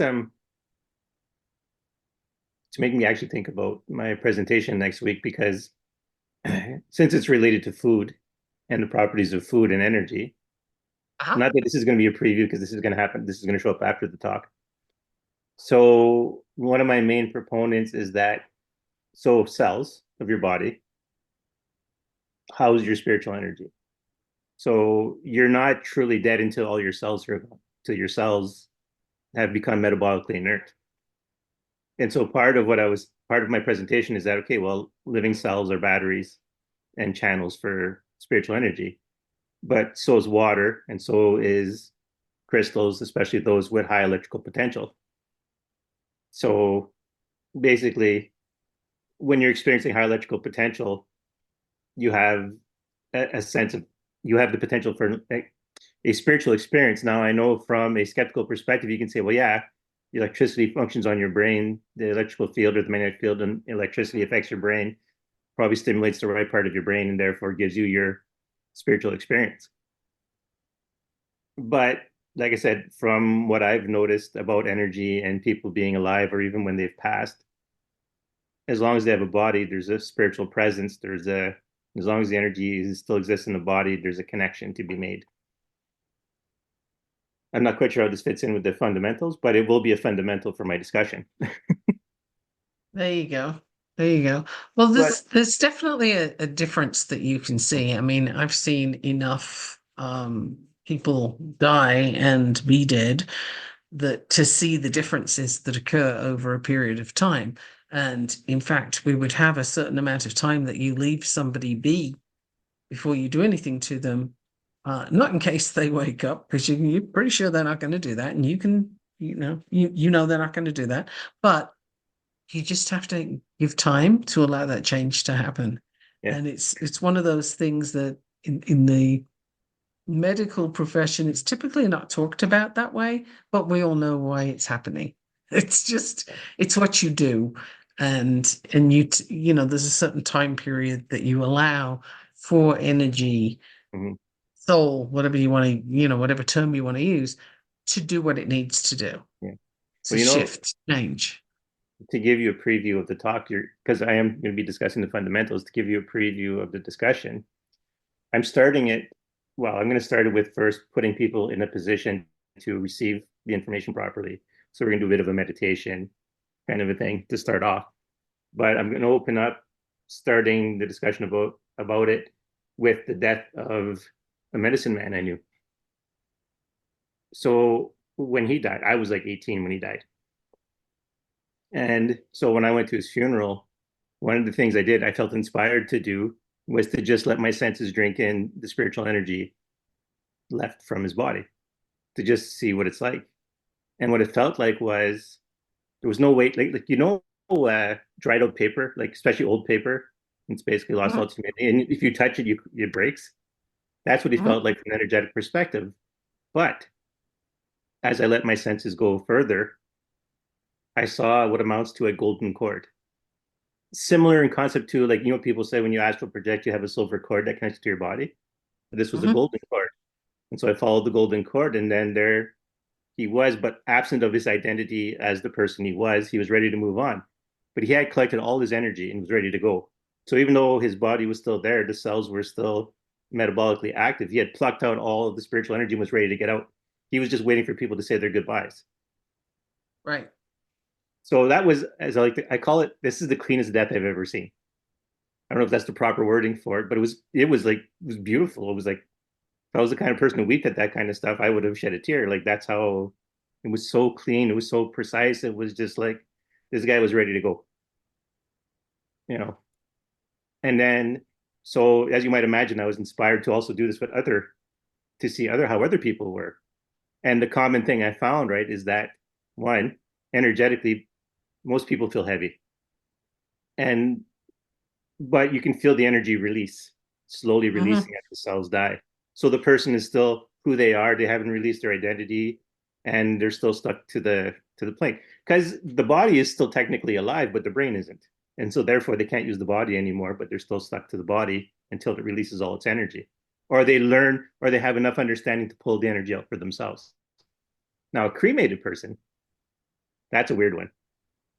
Cremated people obviously have no body to be connected to, and the cells are all destroyed. So the energy is all released, but they actually feel undefined. They don't feel enlightened and ready to go. They just feel undefined. Mm. So what would you say is preferable? I would say being spiritually capable enough to suck all the energy out yourself. But if you can't do that, then have a body that slowly decomposes, because then you have time to collect yourself. You have time to think, to contemplate your existence while your body's Mm. getting ready to let go. Now, don't get me wrong. The cremated people I've sensed don't seem in any kind of pain or anything like that. But from living in the material perspective, it's hard to get a grasp on them. No, I'm just really interested because in your thoughts on that, because different traditions will have different rules around what happens and what that looks like and how long it takes and so on. And they all have different reasons for it. Um, and I'm sure there's a point in all of them, but I haven't investigated it No, well, enough to really know. I haven't gone really super deep into it. Trying not to use that kind of vocabulary, because I call it golden, from the song. I call it golden calculator mentality. It's like you're just putting a word on it that sounds impressive to make it Mhm. sound better. But it's like, well, no, I just haven't really gotten into researching it because my purview is the living. Right. But it but because a person who's brain dead isn't necessarily dead, they're still part of the living, but now their spiritual self now has time to reflect and do what it needs to do about their life. But it's not the only factor that keeps something bound to this world because you still have things to do whether or not your body's there, but your body is a very good anchor. And it's a source Mm. of energy if you wanted to interact in the world. You wouldn't have to try to get energy from other places because your body still has it. Well, that would also account for graveyard dirt being very useful in certain Mhm. practices. Yes. And now you can probably get an idea of where I'm going to go with how this ties to food energy, energetics of food. I'm going to be very interested to see. I'm going to be watching the responses of people as you're Yeah. doing that, which, again, as this podcast airs, this will have already Yeah. happened. But Yeah. stay tuned for the Mhm. next episode as I will be able to give you my thoughts on Yeah. how that looked. Well, yes, because it'll happen before our next recording. So, Right. yeah, it kind of half makes me wonder if I'm not going to traumatize people by making the connection from dead people to animals and plants. But I don't know. You may give vegans a mm, very good shot in the arm, as it were, for their stance. yeah, Um, I always find the sort of strong stance things to be very interesting because it's like you eat this way because of ideology, and yet, I knew someone when I lived in Bangladesh. This guy was he was vegan, yeah, not vegetarian. He was vegan. I wanted to be clear on this, and I kind of I used to tease him a fair bit, not because he was vegan, but because he was another Brit, and I could tease him in a right. way that I knew would land. And one day I was kind of looking at him and I said, you have a thing about animal cruelty and you shouldn't eat animals and so on and so forth. What's the material you're wearing? Mm, And we the area we lived in Bangladesh, it was a lot easier to wear clothes that everybody else was wearing. right. Um, or at least the people in your environment are wearing. And so he was wearing a very nice silk Mm, outfit. yeah, And, and, and I just remember saying to him, "Do you know how silk is made?" And I could see the yeah, nervousness right away. And he said, "No." And I said, "Oh, allow me to enlighten you." And I was not kind. Okay. yeah, I was not kind. I enlightened him. And right. the poor guy didn't know what to do. Because, he's like, "I need to pull these clothes off, Yeah, but I can't do that in front of you." And like, yeah, and so it's so interesting that nothing happened to him that he's aware of right. while he was like not strictly adhering to the rules that he thought he was strictly adhering Right. to. Do you get what I'm saying? That sounds a little convoluted to me, but I'm basically saying that just because you perceive that you're ticking all Yeah, the boxes, maybe you're not, and maybe the boxes don't need to be ticked. Maybe they do. It's mm, just, I think it's a little more flexible than we sometimes yeah. allow Well, for. I would have even in his position. The idea is that even if he got rid of his clothes, he's not honoring the sacrifice that the silkwear made, in getting that clothes done. So Right. if once he owned it, he got rid of it, then that's look, you just wasted all the cruelty that Exactly. was done to the animal. So you might as well make use of it. Oh, there's so many places to go with that, right? Yeah, So I think that's the danger of having a very strict, this is the way it is, yeah. viewpoint, is it's subject to holes being picked in it. Yeah. It's funny because you bring that up, and I had a good faith discussion with the vegan, and there was no animosity in it, and so she was in the position of, well, I'm a vegan, so people are going to contradict me, and I said to her, I said that my food choice is not because I want to be cruel, nor is it because I don't want to be cruel. My food choices of eating meat is because right now you can be a vegan. The options exist. The structure of the world is that you have the option. If you have to bring food in from somewhere else, you can do it. I said, but what happens in 10, 20, 50, 100, 200 years from now, and those conditions don't exist? We as a species, we don't want to lose our ability to adapt to our environment. So there might come a point where eating meat will be better for us just from a survival option. I would argue that it often is. And Yeah. the thing is, on the eating perspective, I have Yeah. been everything, tried Mm. everything from vegan, raw food, vegan, to vegetarian, which I stuck at for quite a while and I kind of liked. That seemed to work well for me. To full on all meat all the time. Like Yeah. I have gone the entire range. And what I can say from having experimented with it all is it's kind of cool to do the different things at It different is. times based on what your health needs. Mm. Now, when I have a lot of allergy issues going on, all meat all the time from really good sources is exactly the way to go because Well, that's actually where I am right now. Is plants are the going to give me no end of problems, Yeah. right? Mm. But it's something that, it takes a little adjustment, particularly if you've been vegan before. But I was vegan out of curiosity. I wanted to know what it was like to be vegan. And at the time of me doing it, there weren't a ton of products to Yeah. have. So what it meant was it took an awful lot of time and effort and focus. Again, if you're incorporating a spiritual practice with that, that can actually enhance what you're doing. Well, But and if you're yeah. focused on it, to the exclusion of a spiritual practice, then you're losing your fundamentals and you're kind of focusing in on something that shouldn't really take that much attention. Mm. Kind of what's a big part of what's one of the many things actually, big part of what's wrong with traditional weight loss diets is the focus is in the wrong place. Yeah. And There's it's nothing to be funny. gained. Yes. So that's what threw her off in the discussion because I had given her a thought out reason for keeping the human option, the human eating ability option open. So it actually slowed her. She actually stopped for a second and went, "Hey, that's a good argument." It's like, Huh? well, I said like because I'm not here to say no, you can't be a vegan. I'm not here to say your choices are bad. What I'm saying is I want to be able to keep our options open because specialists die out where generalists thrive. Good point too.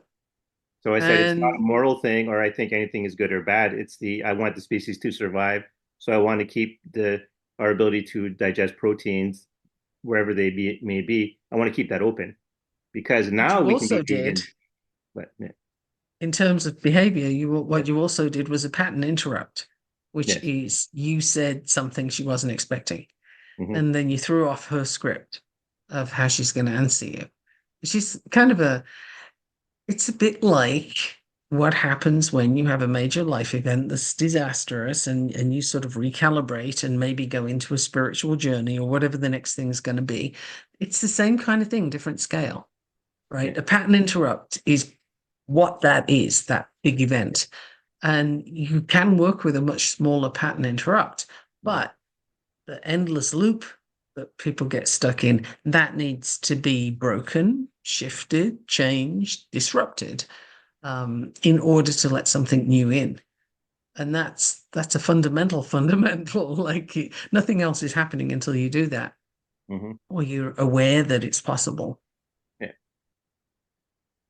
yeah. I was actually able to do it because, like we discussed before, I don't view person arguing with me as an enemy. I just Mhm. view them as someone who has something different than me to say about a topic. And boy, it'd be good if people Yeah. could see each other that way. That would be so nice because we make an awful lot out of stuff that's really not that important. It doesn't matter.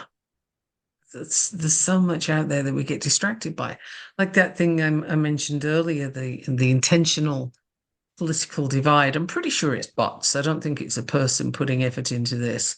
Somebody's Well, programmed them though. yes. Well, the one because I get that one too shows up in my feed, and I think it's something then and now or something like that is That's the one name of of the yeah, sources. Yes. yeah, and I keep getting the oh yeah we should handle our veterans instead of student loans, and it's fortunately like if you go far enough into it, you'll start to see people go it's not an if it's not a one or the other. We can do both. Like a lot of people are coming back against it with the we can do both. Right. It's the That's good. people who yeah. usually what I find, if you do look far enough in a lot of comment sections, it's kind of where sometimes when I despair about humanity, I just kind of go deep into comment sections, and I start to see the people there's people who are reasonable, even if it's not the majority. There are still those people in there who are, making those comments. Yeah, I've gotten tired of seeing those, so I'll either scroll past. Usually I will, do the whole block or I don't want to see this simply because I don't have the capacity to give it energy as well as focus on the stuff I'm doing. Right. Um, and those bots, I'm pretty sure that then and now thing is a bot. I would Um, think so. they're just programmed to wind people up. I mean, another one is the this swimmer who was born male Mm-hmm. and has competed as a male and then came out as being trans female and then competed as a female and won and then all kinds of trouble broke loose over that and it was finally determined that this person was still male and therefore had to give up the medals, etc., etc. The thing is, it was a big deal. It was dealt with, decisions were made, consequences occurred, Right. and that should ideally have been the end of it. But then certain sites keep bringing it up every Yeah. few weeks, and I see a whole bunch of people jump on there and get all mad about it all over again. And that's an excellent example of distraction in action. That Yeah. is like, put all your energy over here. Here's a black hole for you to throw your energy in. Nothing is going to change. It affects nothing. It's not even a real argument at this point. Like there's nothing there. It's a black hole. But hey, throw all your energy in, give us your currency of your energy, and then you don't have the capacity to think about the real things that are happening. You don't have capacity to critically think. And that's what's going on so much. And if you're dealing with that on a physical plane, then what do you think's happening spiritually? Yeah. Like there's nothing left to do anything there. And then, we're stuck in this ever more mundane place. Yeah. It's funny because recently, and people started pointing it out with me, is that I get tired of people bashing Trump supporters. Not because I think every one of them are saints, but in the 2020, so in 2020, when they were leading toward the election, I was watching supporters, but actually interviewed by people who support Trump. So, it Right. was two college students, and they were going around to Trump rallies, and they were interviewing people sincerely, earnestly. They weren't just trying to get gotcha moments. They weren't trying to Mhm. argue about policies. They were just sitting there and talking with their people, as it were. And Mhm. I tell people, I say, watch videos like that because you're going to see something you don't know. Yes, are they going to repeat the same wording that you see in the videos where people, kind of are more confrontational?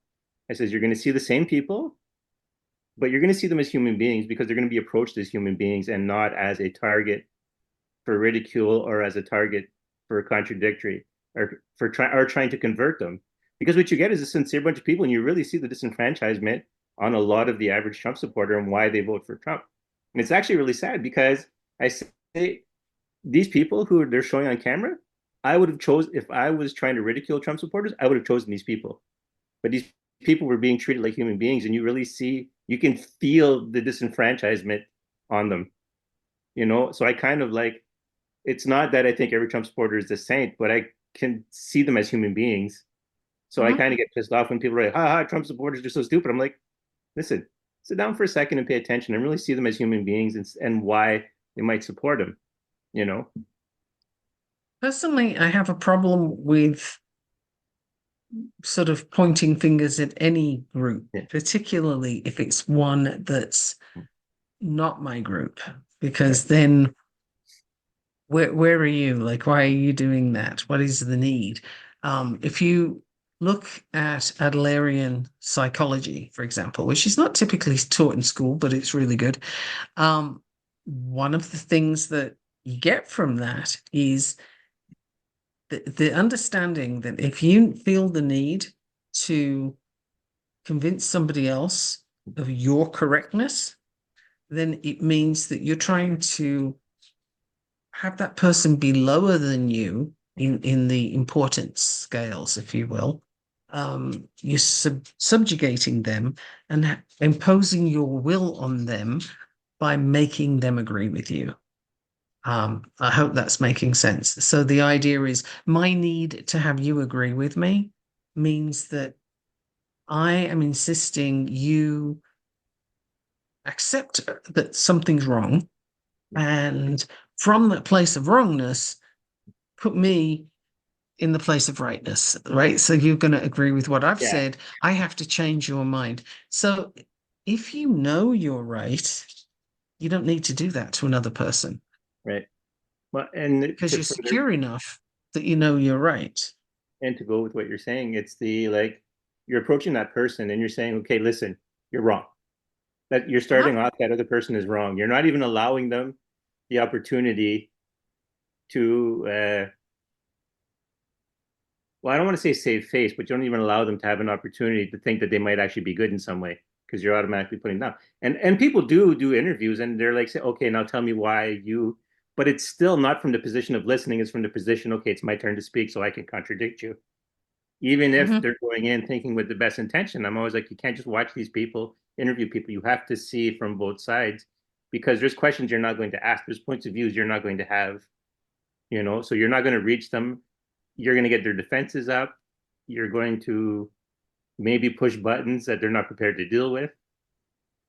Mhm. But if you And come nobody shows well from that.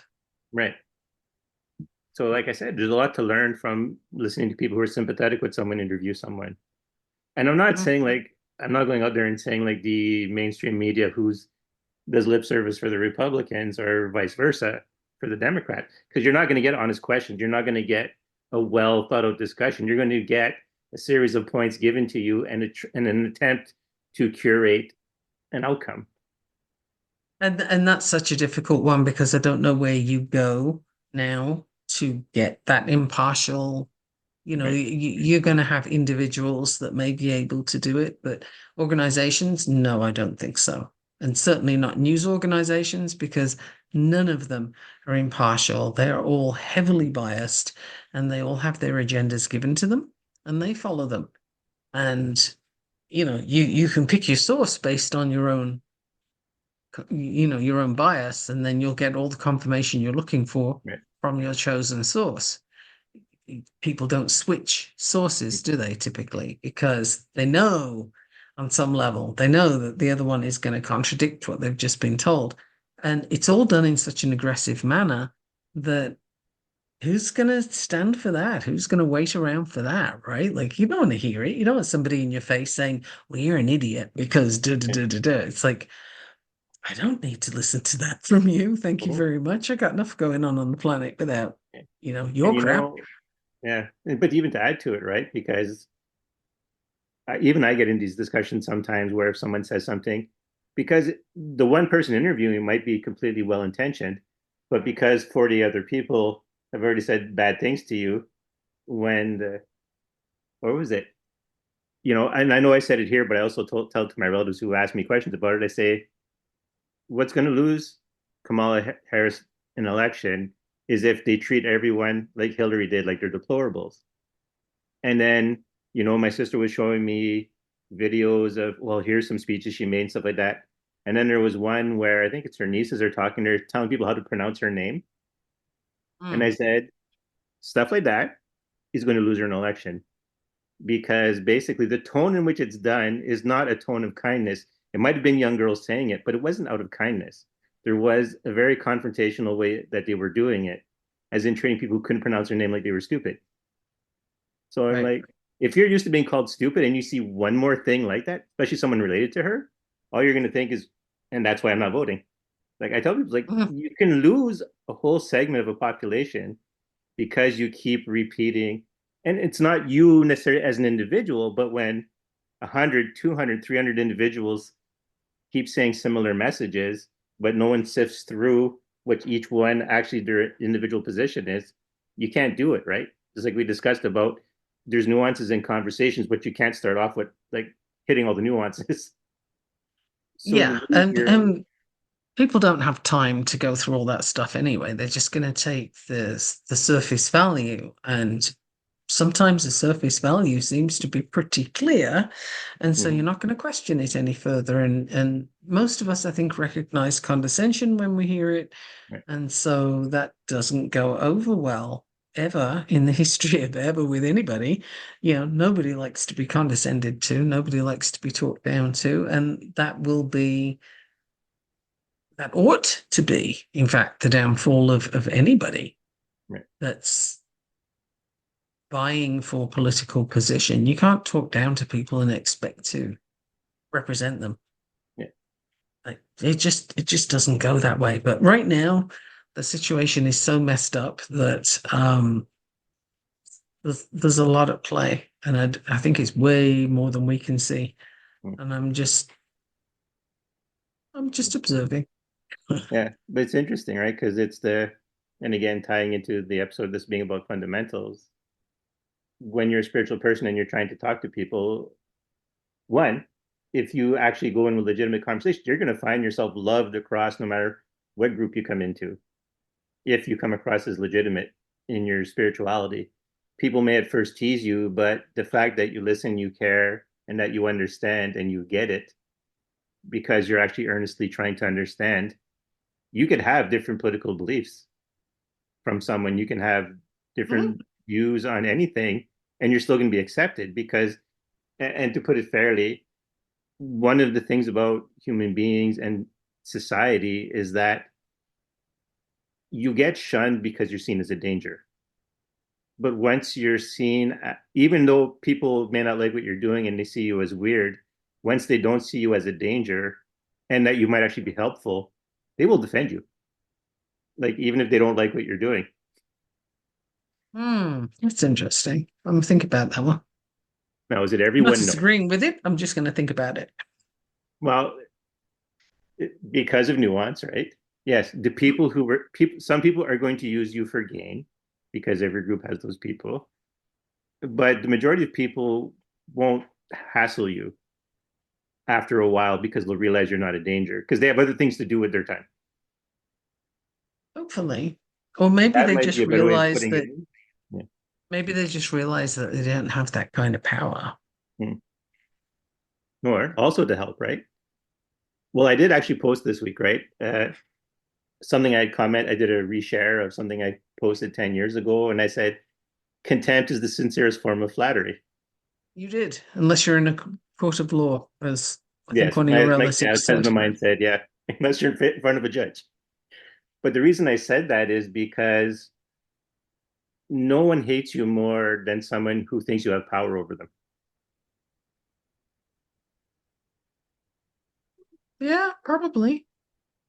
Again, So you're giving me someone, a lot of things to think about. I'm going to ponder some of these. it's only fair. You give me a lot to think about.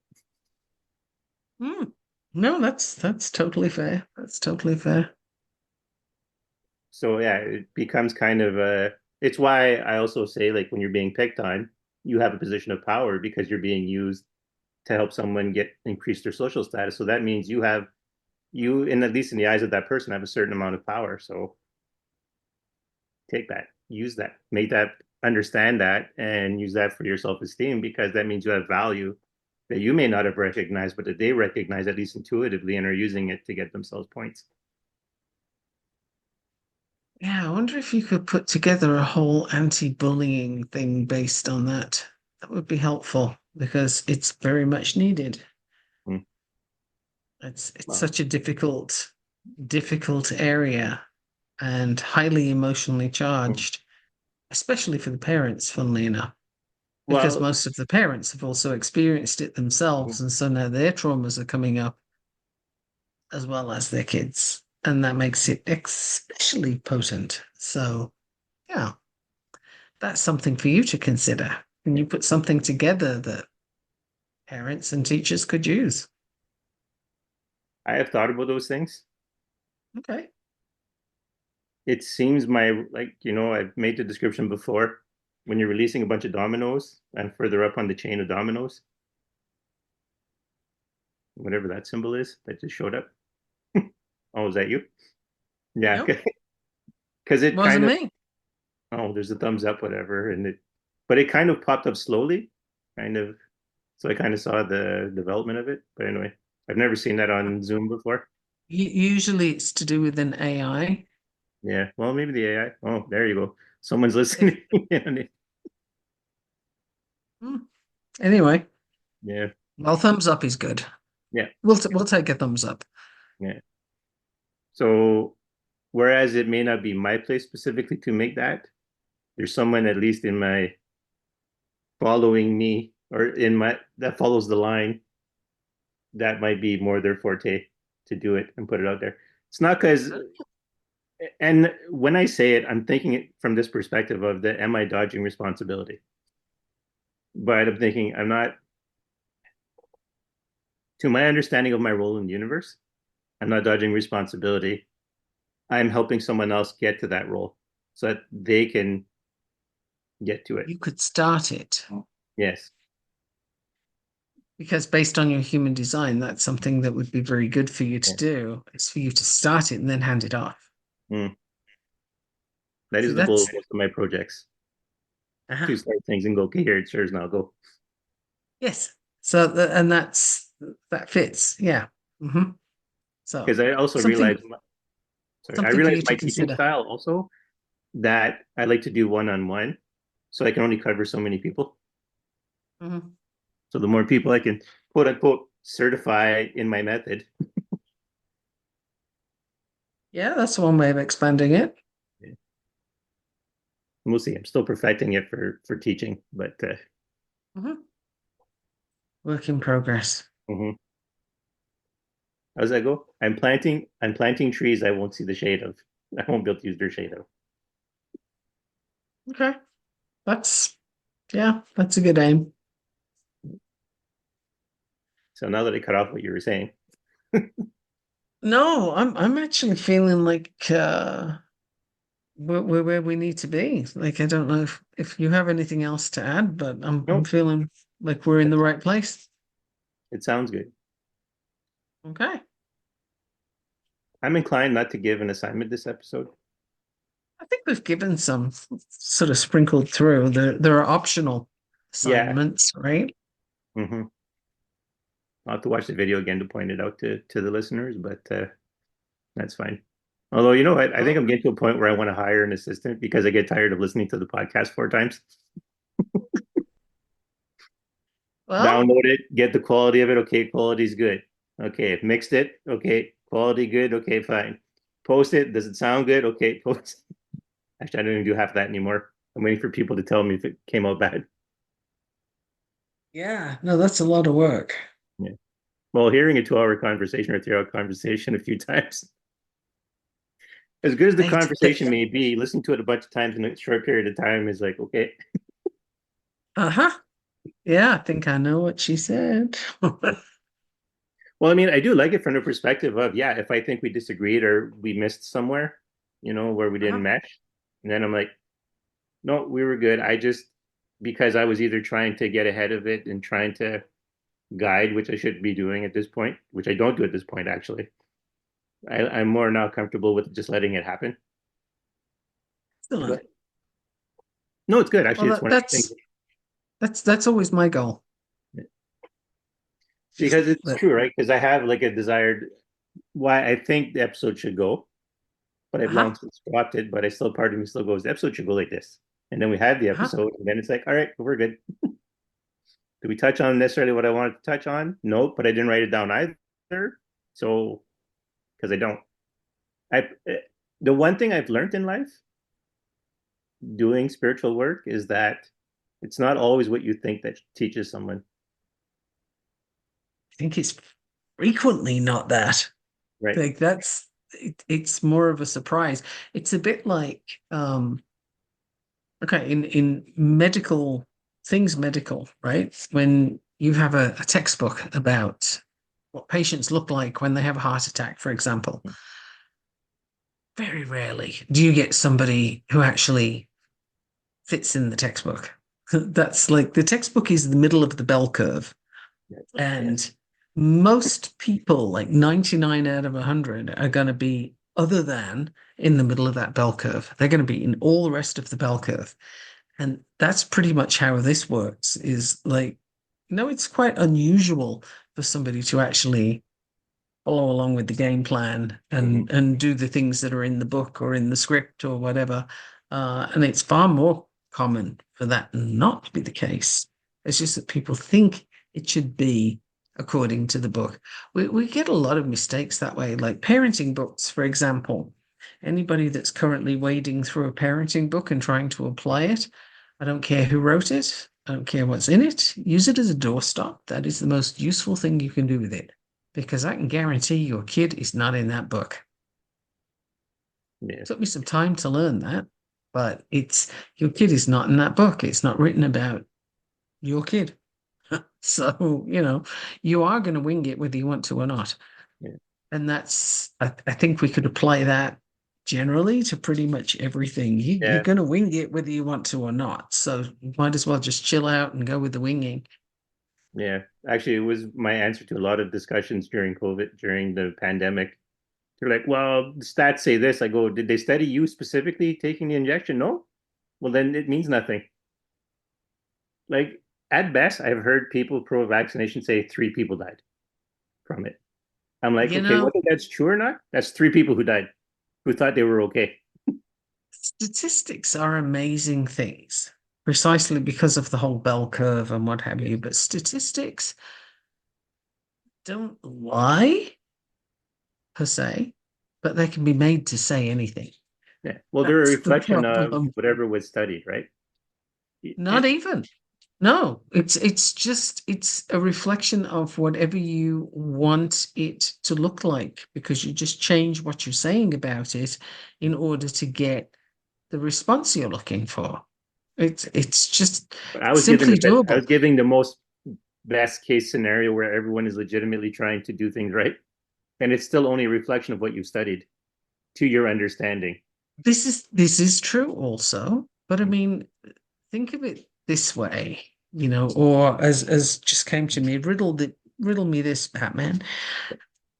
People who do PhDs, they have to do a thesis, they have to research something, they present new material. Ever known one fail? Not that I'm aware of. No. No, because what happens is if it's not saying what you thought it was going to say, then you change the question. Right. Yes. Change the question, and now your results fit. So, was it a success? Yes, because you changed the question.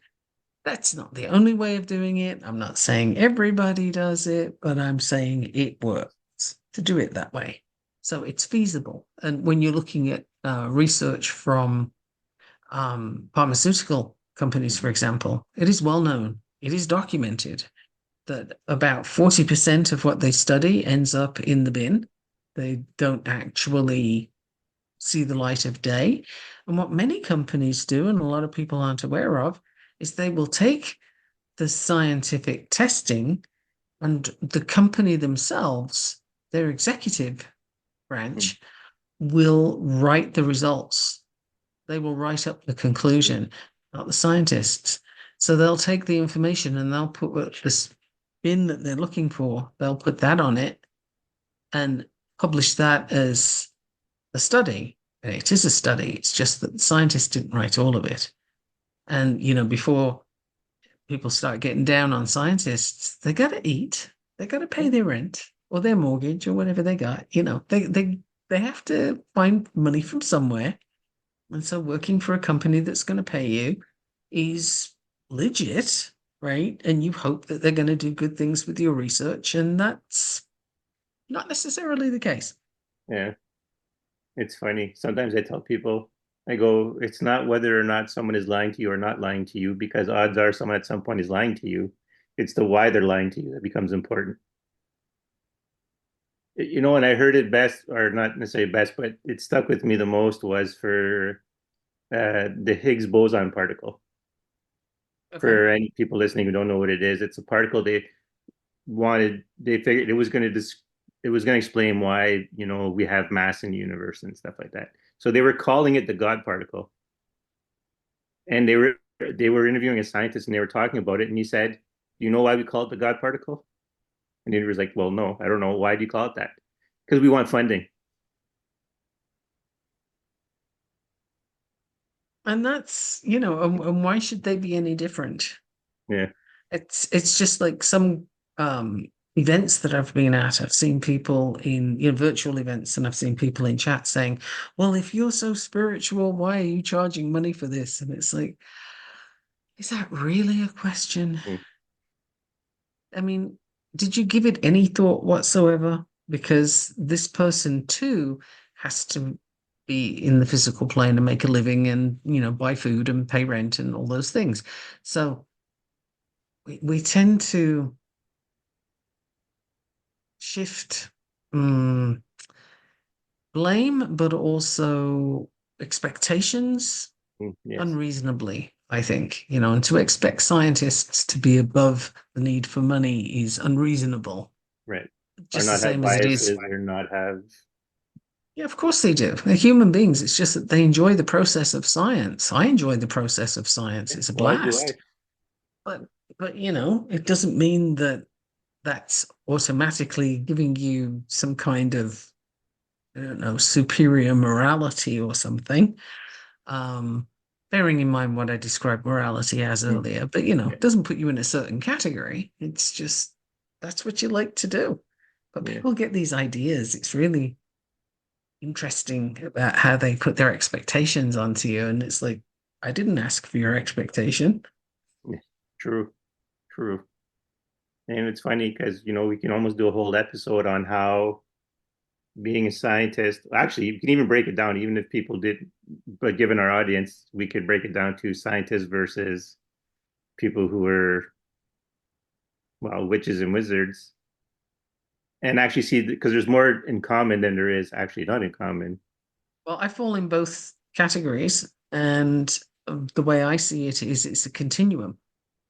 Well, and that's like, whereas, yes, the big difference is that when you work in the spiritual world, there's a certain amount of faith at some point that comes into it. But I don't mean blind faith where you don't understand or try things, but more where you have to get out of your own way to get things done. So you have to trust who you are. But there is still a lot of experimentation. There is still a lot of wanting to get to the truth of something. There's still a lot of wanting to see and discover new things. That same passion that scientists have for discovering. So do Yeah. people, so do Like I said, it's a witches and continuum. wizards. Yeah. Yeah. It's just a continuum, which is the sooner people can consider that as a possibility, the quicker it will become easier to move up and down the continuum. Yeah. It, where I, not that I'm playing devil's advocate when I say it, but where I again fall back and understand the skeptical point of view is you have people who fake things, you have people who are charlatans, but this is also in science too. So like you're the same except for when you're on the mystical side, you accept that there's mystical things, you accept that there's more physics to the world than is understood that we can reproduce in a lab. Yeah, and what's reproduced in a lab honestly isn't representative. No. It just, for the longest time, for example, people thought that putting electrical currents into the muscles of cadavers would show you the contraction and extension of a muscle and how it worked. Do you know it's pretty recent that they figured out there are cross chains in the body. Right. Your muscles don't go in a straight line, they cross. Mm. And so, there's all sorts of different patterns that once science had advanced to the point where it could stick electrodes into live people who were moving, they realized that, oh, it doesn't work that way. That's what happens. Just straight up isolated electrical impulses into cadaver muscle. It's Actually, you know what? different. You bring that up, and I don't. I'm trying to remember if I mentioned this on the podcast, but I know I've had discussions with about people with this. For the longest time, ovarian cancer was researched on men because men don't have all the icky hormones that women have. And a lot of the Mm. cardiac treatments, until Yeah. very recently, were based on women being small men, Yeah. which is not not actually how it works. But that's we're still in the dark ages with a whole lot of this Mhm. understanding, and yet we think we're so advanced that stuff you can't see can't be right. It, You it know what I just mean? Like something so inherently contradictive, like studying ovarian cancer but using male bodies. It's like, what is the logic even? Complicated because female hormones have a different effect. Estrogen is both the good and bad guy of the body, apparently. don't you think that's fascinating and a really good example of how people can reason their way into anything, Yeah. But that's right? like, because I know these things, when people talk to me about, medicine and stuff, I'm like, do you realize this group of people and that their history, like the things that have happened in the past? Like, And not that long ago. Some of yeah, it's not and that not that long long ago. ago, even Uh-huh. painkillers. It was only because a statistician was one of the scientists on developing the one drug was bored and he decided to just cross-reference by sex the effects of the drug. Realized that, hey, what happened there? Hope we have shit. Don't tell me I didn't push record. And we had this whole frigging discussion for nothing. I thought you had. That's I weird. did. I did, but I'm wondering if there's not something, I don't know. Maybe there's a lot of, I don't know. We'll figure it out when I listen to it again. But it just, to That is understand how, interesting. yeah, how, well, we did say we were done like 10 We minutes ago, did. This is but true. yeah, but it's interesting to see that these people who are supposed to be doing everything from a clinical, pure scientific perspective weren't. They figured studying the female body for medicine was so complicated because of estrogen that, well, I don't know if it was estrogen specifically was the cause, but it's usually when you're thinking, oh, because icky female hormones, right? First thing that comes to mind is estrogen. So I'm just putting that out there in case I'm wrong.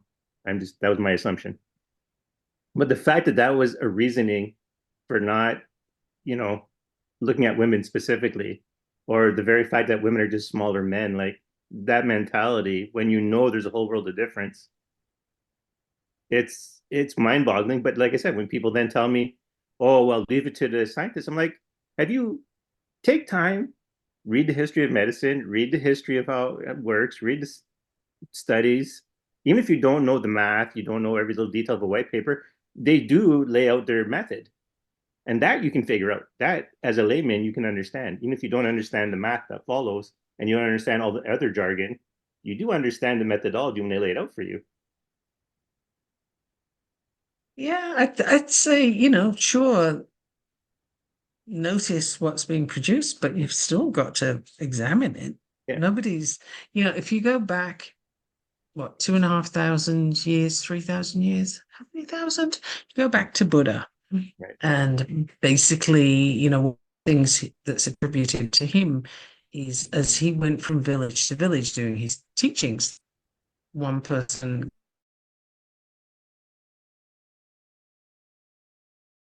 How do we know who's telling us the truth? Because you come and tell us this person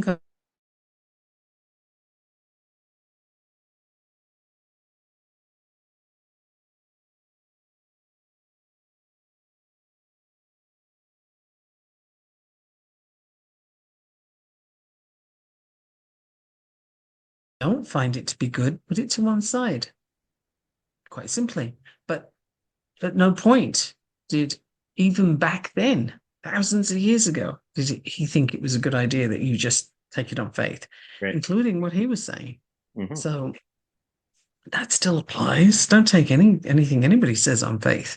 I mean, when I'm doing human design, one of the first things I tell the person who I'm doing it for is don't believe what I'm telling you, take it and test it. Go find out if it works for you.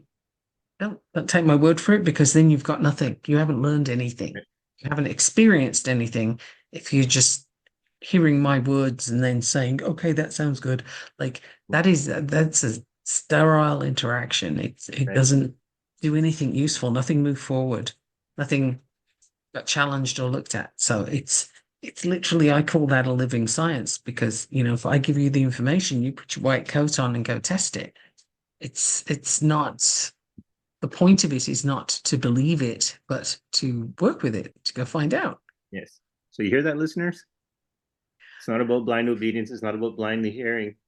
It's about listening, absorbing, and seeing if it works for you. Go test it. Yes. Yeah, Test, go test it. Everything. Go test it. trust, but verify. But think it through. Does it Yeah. make sense to you? And if it does, is there another perspective? It depends on how important it is, right? But the more important it is, the more perspectives you want to consider, so you can just make sure that you've covered the bases as far as you're able, and then you make a decision based on what seems like it works for you. And that's the best anybody can do. Like, what works for me might not work for you, and I can't, it's not my responsibility to tell you you have to do X or you have to believe Y. Like, that's not how it works.